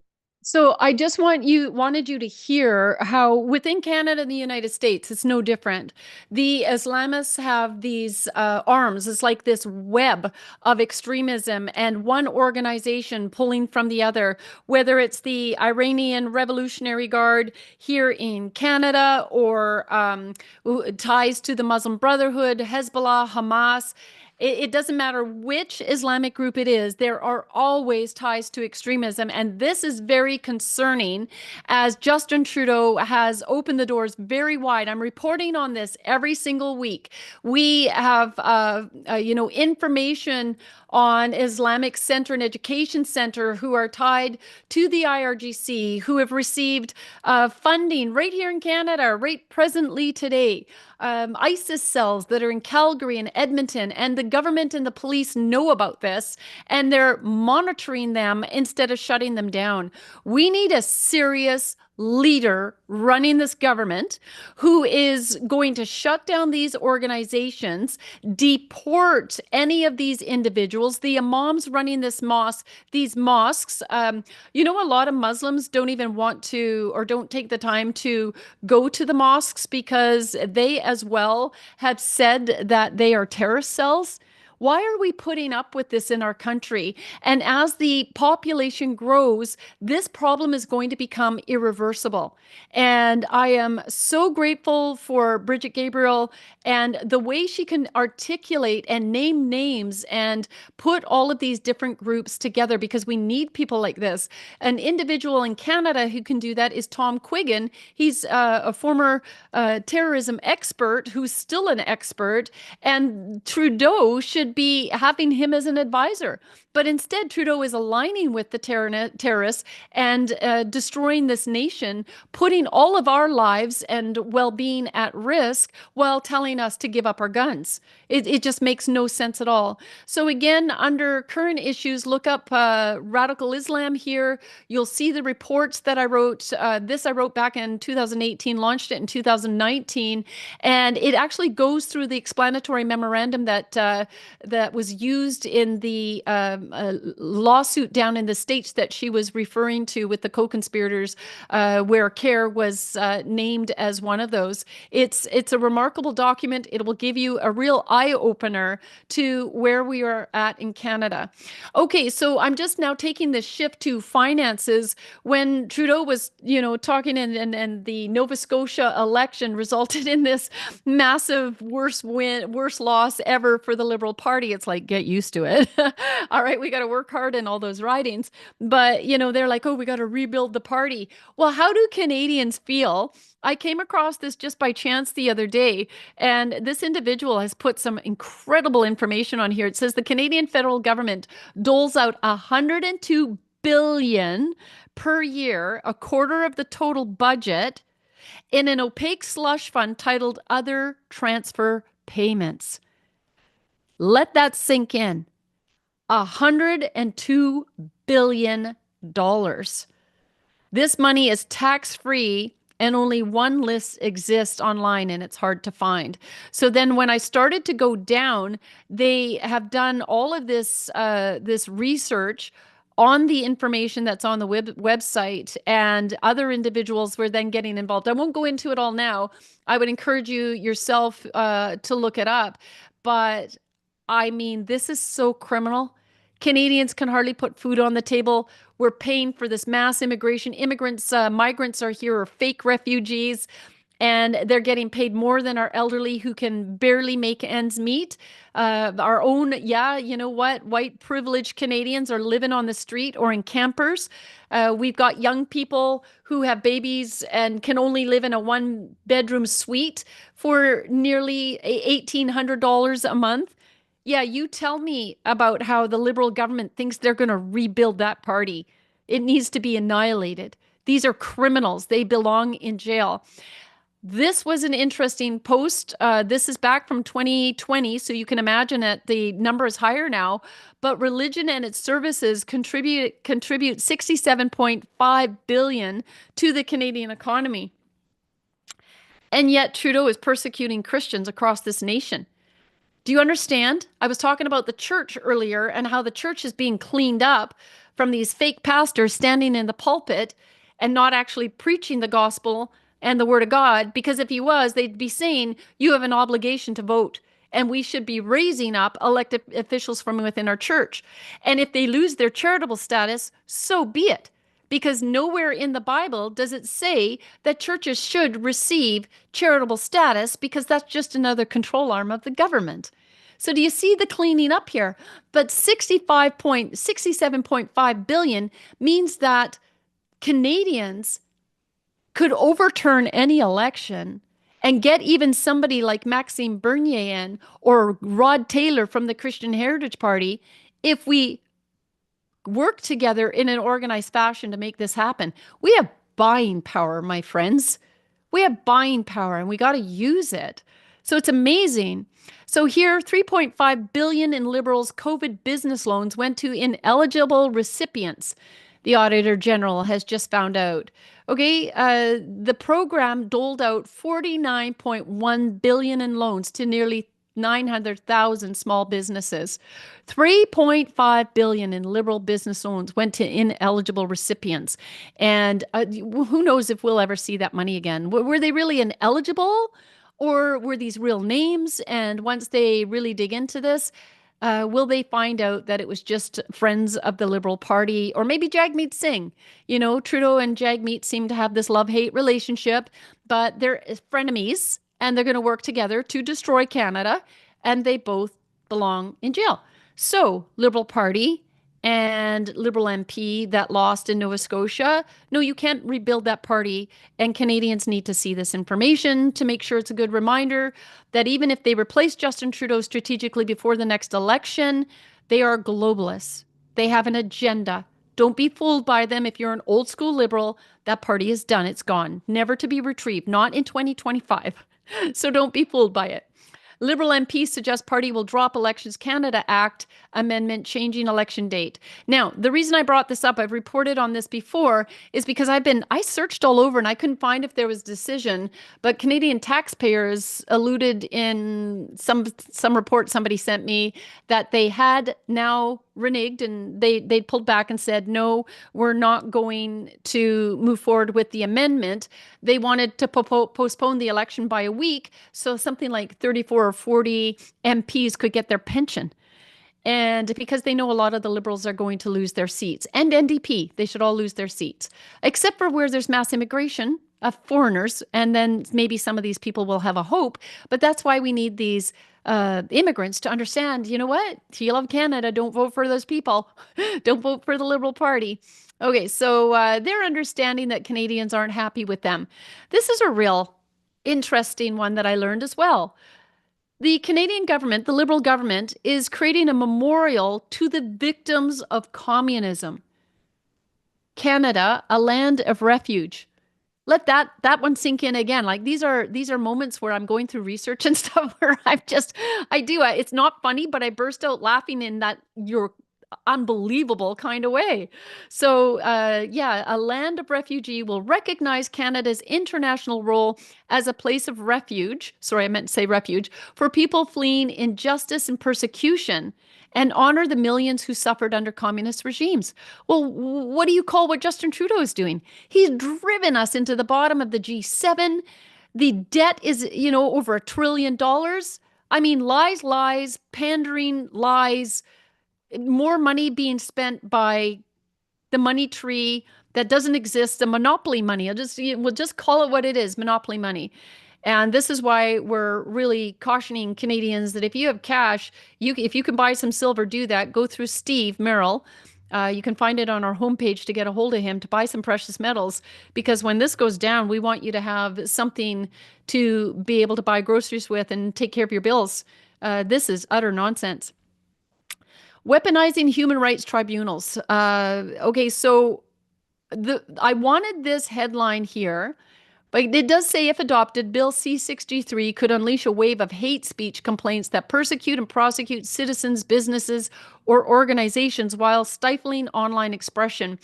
I saw an amazing clip from Trump today, and I'm not saying I'm a huge supporter of Trump or not supporter of Trump. I like what's going down on the United States. We'll see if they actually implement all of this. And he had said he is coming after the censorship cult.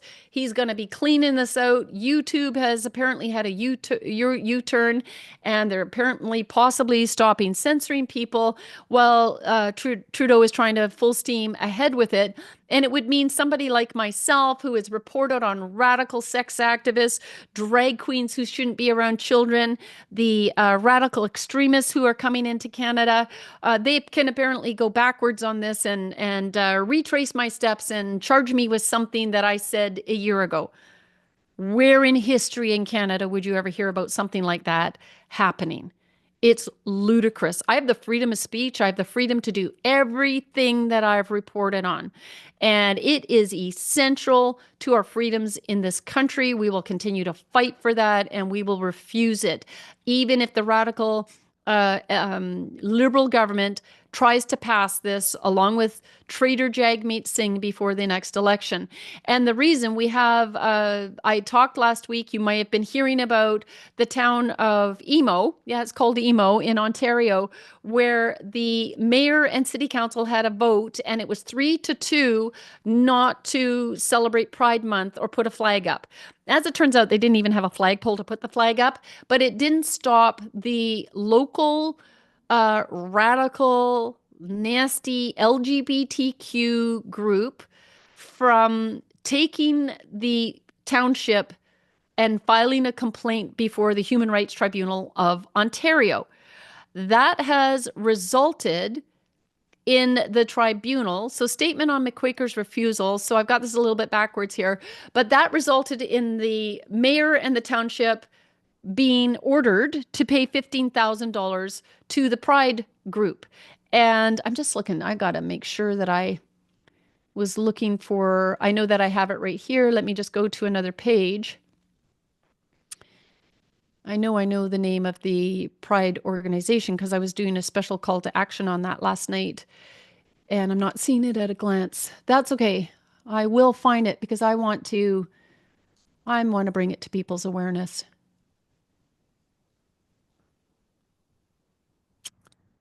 Borderland Pride. Terenzio, if you can mark that time, please, we can edit that. Sure. Okay, so Borderland Pride has with a vengeance gone after the mayor and the city council, even though it was a Democratic elected officials. There was a Democratic vote, and the vote was that there would be no celebration of Pride Month and that there'd be no flag in order to keep the spaces neutral, which is according to Supreme Court challenges. It should be standard all across the nation. If we want to put a cross up or have a Christian event, that's fine because this is a Christian nation. But the LGBTQ and their ideology and these sex activists don't have a right to push their ideology on others. And people across the nation are standing up and saying that. One town, after another, they're choosing in Alberta, a couple of towns I've been reporting on have said no more pride walks and pride sidewalks. They're going to be the normal standard zebra zebra crosswalks. And who has the money to spend on this? I don't want my taxpayers' money being spent on pride sidewalks. I don't support this. And so anyways, the tribunal, the woke Ontario tribunal rules in their favor. They tell the mayor and council that they have to pay $15,000. The mayor comes out and he says that he is refusing. The mayor says he refuses to be bullied or pay the fine for not flying the pride flag because $10,000 of the $15,000 had to come from the township and they ordered $5,000 to be paid by the mayor. Well, they take it to the next step and the Pride organization, Borderland Pride, garnishes the $5,000 right from the mayor's bank account. Are we living in communist China? All right. So there was going to be a meeting this morning. We sent out an action last night to try to get as many people there. And I apologize, but I tried before coming on the show to get an update, like what announcement did the mayor make? Because Emo's mayor and council soon to decide if they or Borderland Pride are in charge. And isn't that the way this is going? It's like these people are bullies, and there is nowhere in the provincial human rights codes where these amendments were made to include gender expression and gender identity. Nowhere did it say that their rights trump our rights. Okay? And it certainly doesn't trump religious rights because it's based on an ideology. It's not like a real tangible thing. It's somebody's idea. And so you can't push somebody's idea on another person. It's illegal. It's unlawful. And so they're asserting themselves. And I think once I find out if this mayor is in need of fundraising or support, depending on who their lawyers are, maybe they already have it all lined up. I was working to get a lawyer I'm working with in contact with them for the last week. So this is an important battle to win. Democracy spoke, and democracy must win. And these radical activists need to mind their place, and they need to be shut down. And already we heard that as soon as the new government starts making cuts to the budget, these NGO groups we need to stop all taxpayer funding to them. And they're in big trouble, and they know it because the majority of the population do not support them. And so the majority of them will go broke, and they're not going to have money for legal actions. And I look forward to that day. All right, I'm fairly much going to wrap up soon, but a few more minutes. I want to play this clip. And I thought it was very important. We've talked about DEI, diversity, equity, inclusion, critical race theory, and the other woke ideologies going on in the schools. And I like these two gentlemen in the way they put this together. Want to understand this stuff, just go look at Mao's Cultural Revolution in China from 1966 to 1976. Teachers and professionals, like among many others, were constantly subjected to quote unquote struggle sessions, which were public humiliations where they were forced. Okay, so am I hearing no sound? I hear sound on my side. Okay, I'll stop share from... We can hear. Oh, I'm sorry. Somebody said no sound. Okay, you can hear? Okay, I'm sorry. I'll continue. You know what, Trenzy, I'll start it at the beginning if I can. Sure. To confess their... No, and I can't. I can't see anything to restart. Okay, apologies. Hang on. Supposed class crimes and acknowledged their privileged status. These sessions employed verbal abuse aimed at breaking down their perceived elitism and reinforcing the revolutionary ideals of the victim class, which led to a culture of self-censorship where individuals would engage in self-abasement in order to avoid being labeled an oppressor. An Ontario school board demands teachers believe Canada is founded on white supremacy and racism. Moreover, the materials advise teachers to adopt gender-neutral parenting practices and the use of neo-pronouns, fostering an environment that respects diverse gender identities. Quote, I am aware of my privilege. If I am a member of a dominant culture, I understand that I am not without power and privilege, and because of that, I may not be seen as quote-unquote unbiased or an ally. For anyone who still believes that the education system is not completely compromised, please explain your way out of this. I've already been super clear that my kids will not be entering the public school system, but I think we're at the point that it's time to advocate for everyone to take their kids out of the system because this is rotten to its core. If you want to understand this stuff, just go look at Mao's Cultural Revolution in China from 1966 to 1976. Teachers and professionals, like among many others, were constantly subjected to quote unquote struggle sessions, which were public humiliations where they were forced to confess their supposed class crimes and acknowledge their privileged status. These sessions... Okay, so you can see like how crazy is this? And so when they're trying to race bait and they're trying to have us, like white supremacy, white colonialism, a white privilege, and the poor victim, black class, or the poor victim, Indians or Sikhs or Muslims, etc. This is all part of a Marxist agenda. You know Trudeau's close ties with the Chinese and how he so respects, the communist agenda. So is it any surprise that he would be completely on board with implementing this Marxist agenda in Canada? The other thing I must remind you of is that the United Nations consists of a third Sharia compliant who support the Islamic agenda, and the other 2/3 is run by communists. It's the communist agenda. There is no country, I do not believe, sitting as a member state at the United Nations who is not involved, absolutely 100% bought into this. Any other nation would opt out. And you can see, I believe, I'm hoping and praying, for instance, that Donald Trump will start something new by 100% not only pulling out funding, but not being a member of the United Nations any longer as well. And I think then we'll start seeing other nations doing the same thing and maybe collaborating and having another group or organization to discuss world matters. And maybe it will be that they collaborate against the United Nations to shut them down completely, because they're murdering people en masse, they're causing mass destruction, and this is an organization that brings chaos, death, and destruction wherever they go. All right, so the political LGBTQ page I had just brought up over any of the information that I was just going over with the film where they were talking about what's going on in the schools, because I just wanted to show you under current issues, you would come down right here and you can find that page to start taking action in your own communities against the trustees, serving elected officials, etc. We got to protect our kids. You can also find links there to our homeschooling, because I agree with him. We should be pulling all of our kids out of school. It is a dangerous place for them to be. They're being fully indoctrinated on multiple different levels. Okay. You probably heard about the Syrian dictator Bashar al-Assad.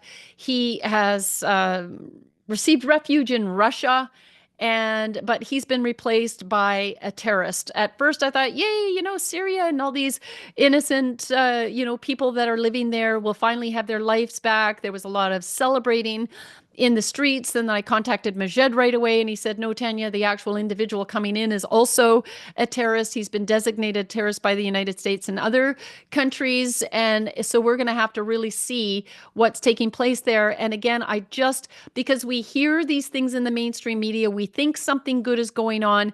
Then you're going to hear about Israel, who has been attacking Syria and Lebanon, and you don't understand why. You're going to say, oh, there's that Netanyahu and those Jews that are out there attacking, a country that's finally going to be free, and they don't want to see it. They're in there annihilating them.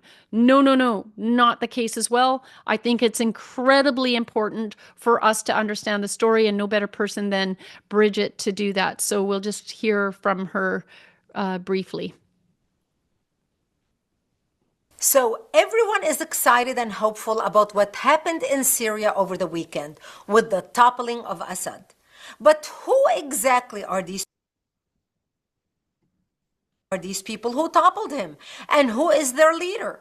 This is all bad news, very bad news. We now have a combination of Al-Qaeda and ISIS basically controlling a country. Here's what you need to know. Hayat Tahrir al-Sham, the rebel Islamic group that took over Syria and ousted Assad, are led by Abu Muhammad al-Julani. Al-Julani is an Al-Qaeda terrorist. He was the leader of Al-Qaeda in Iraq. In 2006, Julani was arrested by U.S. troops in Iraq and thrown in jail. That's where he met the head and founder of ISIS, Abu Bakr al-Baghdadi.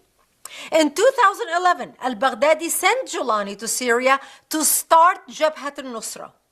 In 2012, it became a formidable front.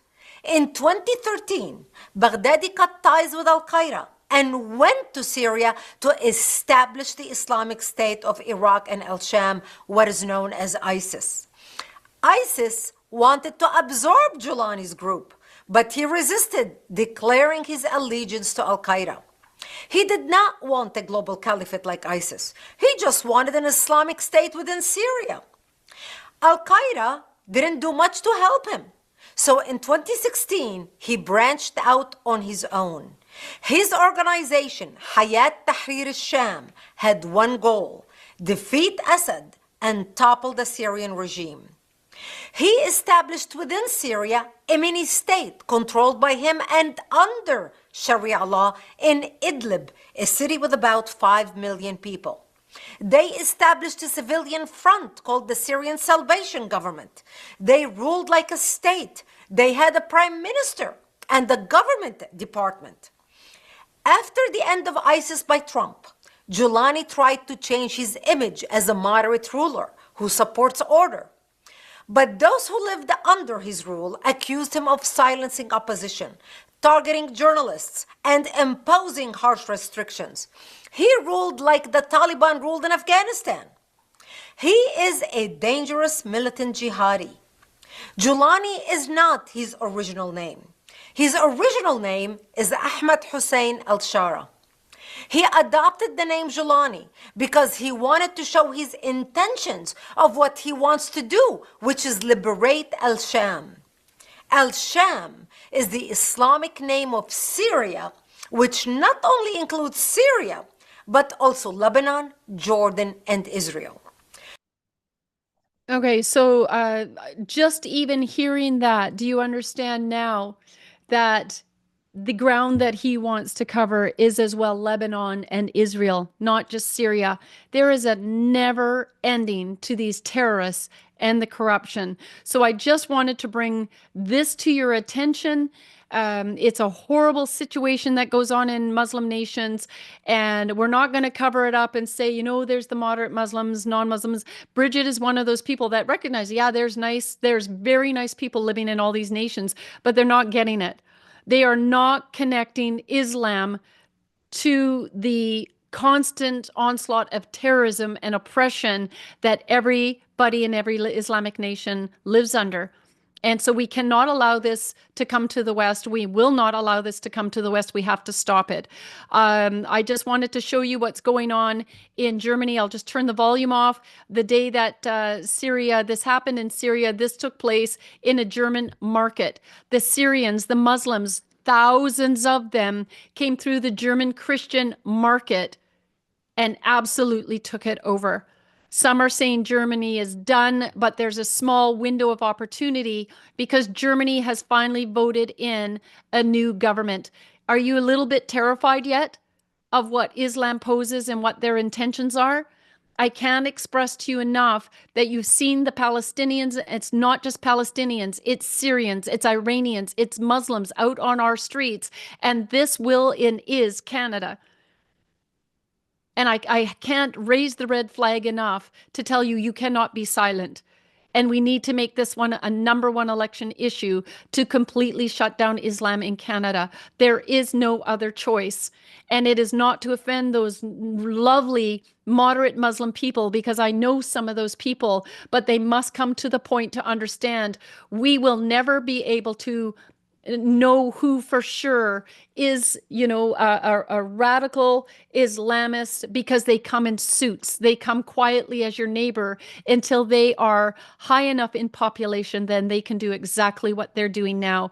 We need a strong government that is going to deport, that is going to make it very uncomfortable for Islamists to live in Canada, because they will no longer have a mosque, they will no longer have Islamic schools, and they will no longer have Islamic centers or Khalistani Sikh temples, etc., etc. The radicalism of Canada must stop. And the reason I say that these Islamists must, with a capital MUST, must be removed from government is over people like this, where MP Mohammed ended up getting into and elected into the UK government as an MP, and just listen for a minute to what he has to say. It's shocking.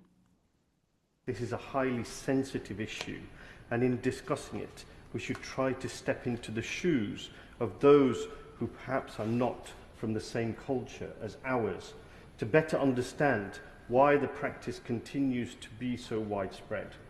An estimated 35 to 50% of all sub-Saharan African populations either prefer or accept cousin marriages, and it is extremely common in the Middle East and in South Asia.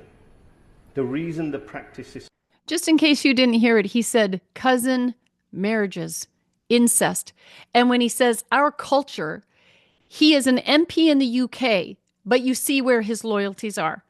And every elected official that is Muslim or Sikh in Canada have proven that they are not talking about our culture as Canadian culture or our culture as UK or British culture. They are talking about their homeland culture. There is no other country as daft as us in the West who have allowed these people to infiltrate, and we need to make this right. So I'll just continue to play for a little longer. So common is that ordinary people see family intermarriage overall as something that is very positive, something that helps build family bonds and helps put families on a more secure Sorry, but helps to build family bonds. Right. financial foothold. However, as is well documented, it is not without health risks for the children of those relationships, some of whom will be born out of wedlock. Okay, I'll just stop there. You can imagine that will be born out of wedlock. These are women that are being, in my mind, that are being raped. So better for them to marry their cousin that raped them, than have a child out of wedlock. This is disgraceful. These men are sitting there on their hands, and that's why I said there's been a massive campaign to emasculate the men in the West for such a day as this, and we need to turn this around. There should have been outrage in there. This man, they should have brought the law, but we know that the UK and Britain have been captured by globalists, and Germany is up for a re-election. There's hope. France, there's been a non-confidence vote. I reported on that last week. There's hope for them. If Marine Le Pen, I pray that Marine Le Pen will get in, that a re-election will be called, because her number one issue is immigration, and they will clean this up. And we as Canadians can no longer close our eyes to this or ignore it. We've been, like Bridget Gabriel said about the CARE, she says, we've been for 20 years raising the red flag and reporting on CARE, how they're tied to Islamic funding. We've got the same problem in Canada, and we cannot be silent. We got to be ferocious as lions. This is our country. Our founding fathers, our fathers of Confederation, gifted us with this nation, and we are not going to sit back and allow political correctness to silence us. So I sure hope you're with me. Again, I ask that you would find Stop Mass Immigration Demand a Moratorium, sign this petition, get on board with us. Action for Canada, this is going to be a number one issue as well going into 2025. We are going to focus on immigration. We are going to continue to push for a moratorium, and we are going to continue to push for those 4.9 illegals that are in Canada right now to be deported. And we're going to fight for our Canada and the freedom and democracy and the beautiful sovereignty that we have as a nation. We have a right and we have a duty to do that. So again, if our work at Action for Canada is important to you, if you believe in us, then please become a monthly donor. Please commit to that. I know that times are tough, so even if it's $10, but if you're a month or a $10 one-time gift, whatever it is, every single penny is put forward towards fighting this battle on behalf of every Canadian and securing it for the future generations.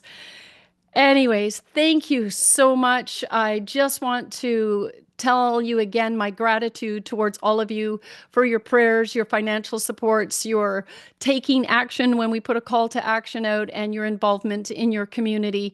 I want to announce as well, next week will be the Christmas service, our annual Christmas service. Dan has put a lot of thought into this and his message. You will be blessed by it, and we're going to have a little bit of Christmas music. We aren't doing the Christmas sweater contest this year. Our team's a little worn out and we want to just focus on the true meaning of the season. And of course, that is the birth of Jesus Christ, the Lord and Savior of the world. And it will be a message that will bless you. We always put out a Christmas message as well to wish you a Merry Christmas and Happy New Year. And we will be including the recording in that message after we've recorded this. So I just want you to know, in other words, what I'm saying, if you can't make it on the night of the Christmas service, we will have a recording and we will be sending out to the masses. All right, the Bible verses for today. I kind of saw this one when I was online. I thought that's kind of cute. I feel like that sometimes. It says in Galatians 4:16, "Am I therefore become your enemy because I tell you the truth?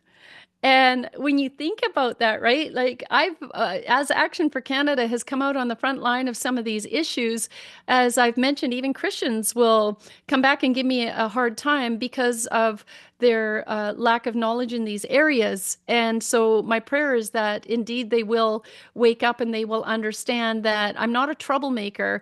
I am a truth. I prevail. What is it? We prevail the truth prevailer. We are always proclaiming the truth. So I'm not a troublemaker. I'm out there proclaiming the truth. The next verse is from Hosea 4:6. And as I was just saying, my people are destroyed for lack of knowledge. In Proverbs, many verses say that wisdom, knowledge, patience, understanding, discernment, all of these things are better than gold and jewels and fine treasures. And you can see in this day how incredible we need knowledge in order to decipher the good from the bad and the evil. And I just thank the Lord that He has blessed me with the ability to be able to discern quickly and to have wisdom and knowledge and understanding.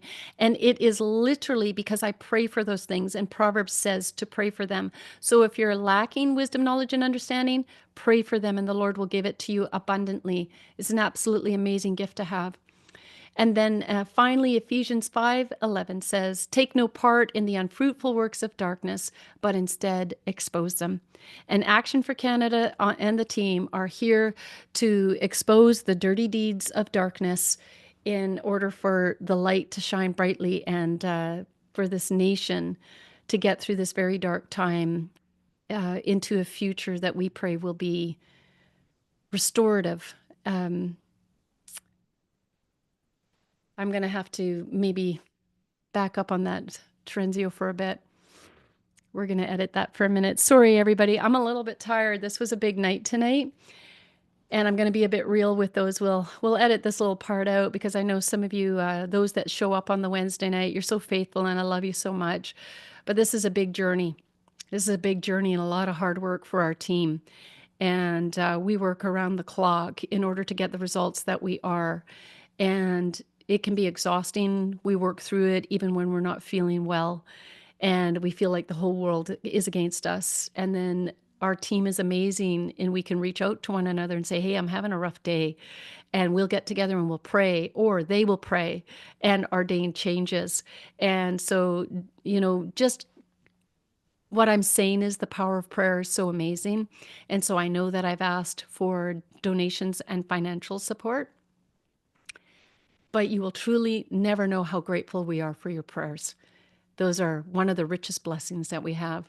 So for the end of the evening here, I just want to say, God bless you. And from the bottom of my heart, my prayer is that God will bless Canada. All right. Amen. Thank you. Do you want to look great and protect your rights?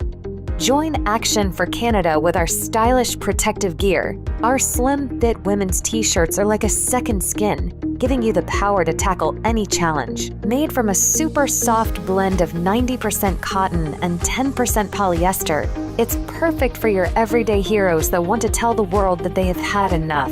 Our men's t-shirts are like your everyday armor. Same quality, same comfort, and designed to keep your heroic look intact. And if you need extra protection, our mid-weight hoodies are here to save the day. With a pre-shrunk blend of 60% cotton and 40% polyester, these hoodies are your trusty sidekick against the cold.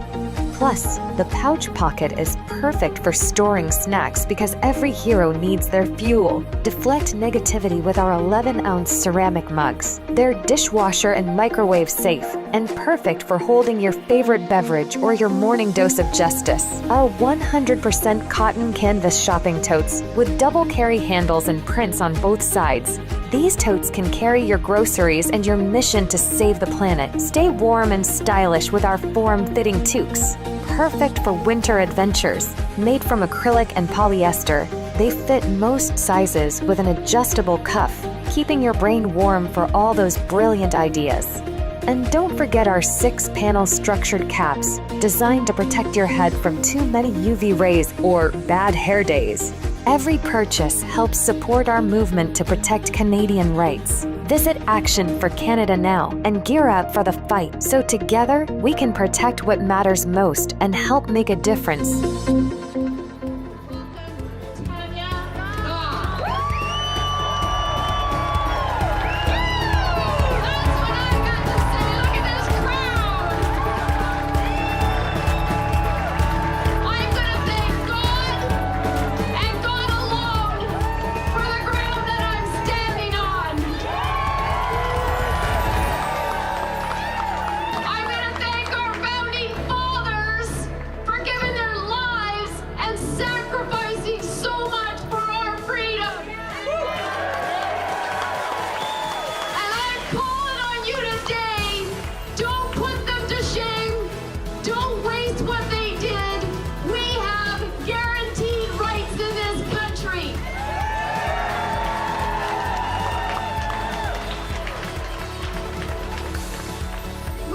Chapters across the nation. We are going to be in every town and every city, and we are going to build communities within these communities of like-minded people who are actually going to care for one another again and love on each other and give each other the help when they're down. We are going to use the teams and the people that build within chapters to support our businesses. The government's actions are completely 100% unlawful. Judgment will again be found on justice, and those with virtuous hearts will pursue it. You have a virtuous heart if you are here today pursuing freedom and righteousness. And then verse 23 comes along with a promise. God says He will turn the sins of evil people back on them. He will destroy them for their sins.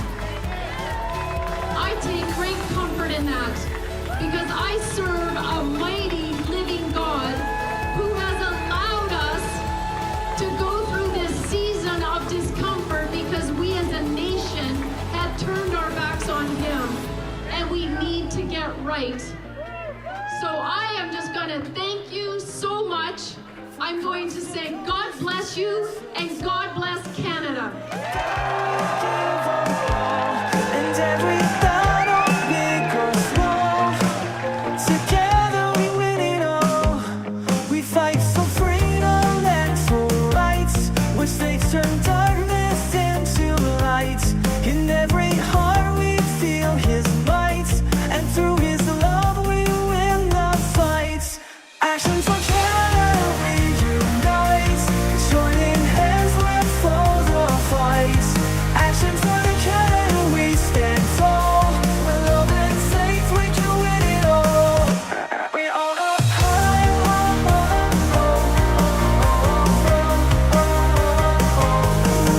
up flag we lifted high, and with God we'll soar into the sky. Our people fed up with these lies, but together they can't even try. Come with us and feel the power, grace and love in every hour. Look around, it's now or never. Live the life you were meant to live. Actions for Canada, we unite, joining hands where foes are fight. Action for the Canada, we stand tall. With love and faith we can win it all.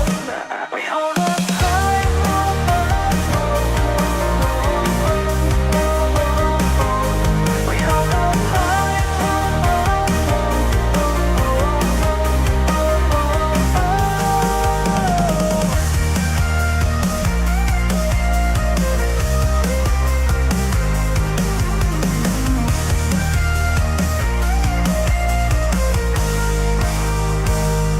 We hold our flag, we lift it high, and with God we'll soar it to the sky. Our people fed up with these lies, but together they can't even try.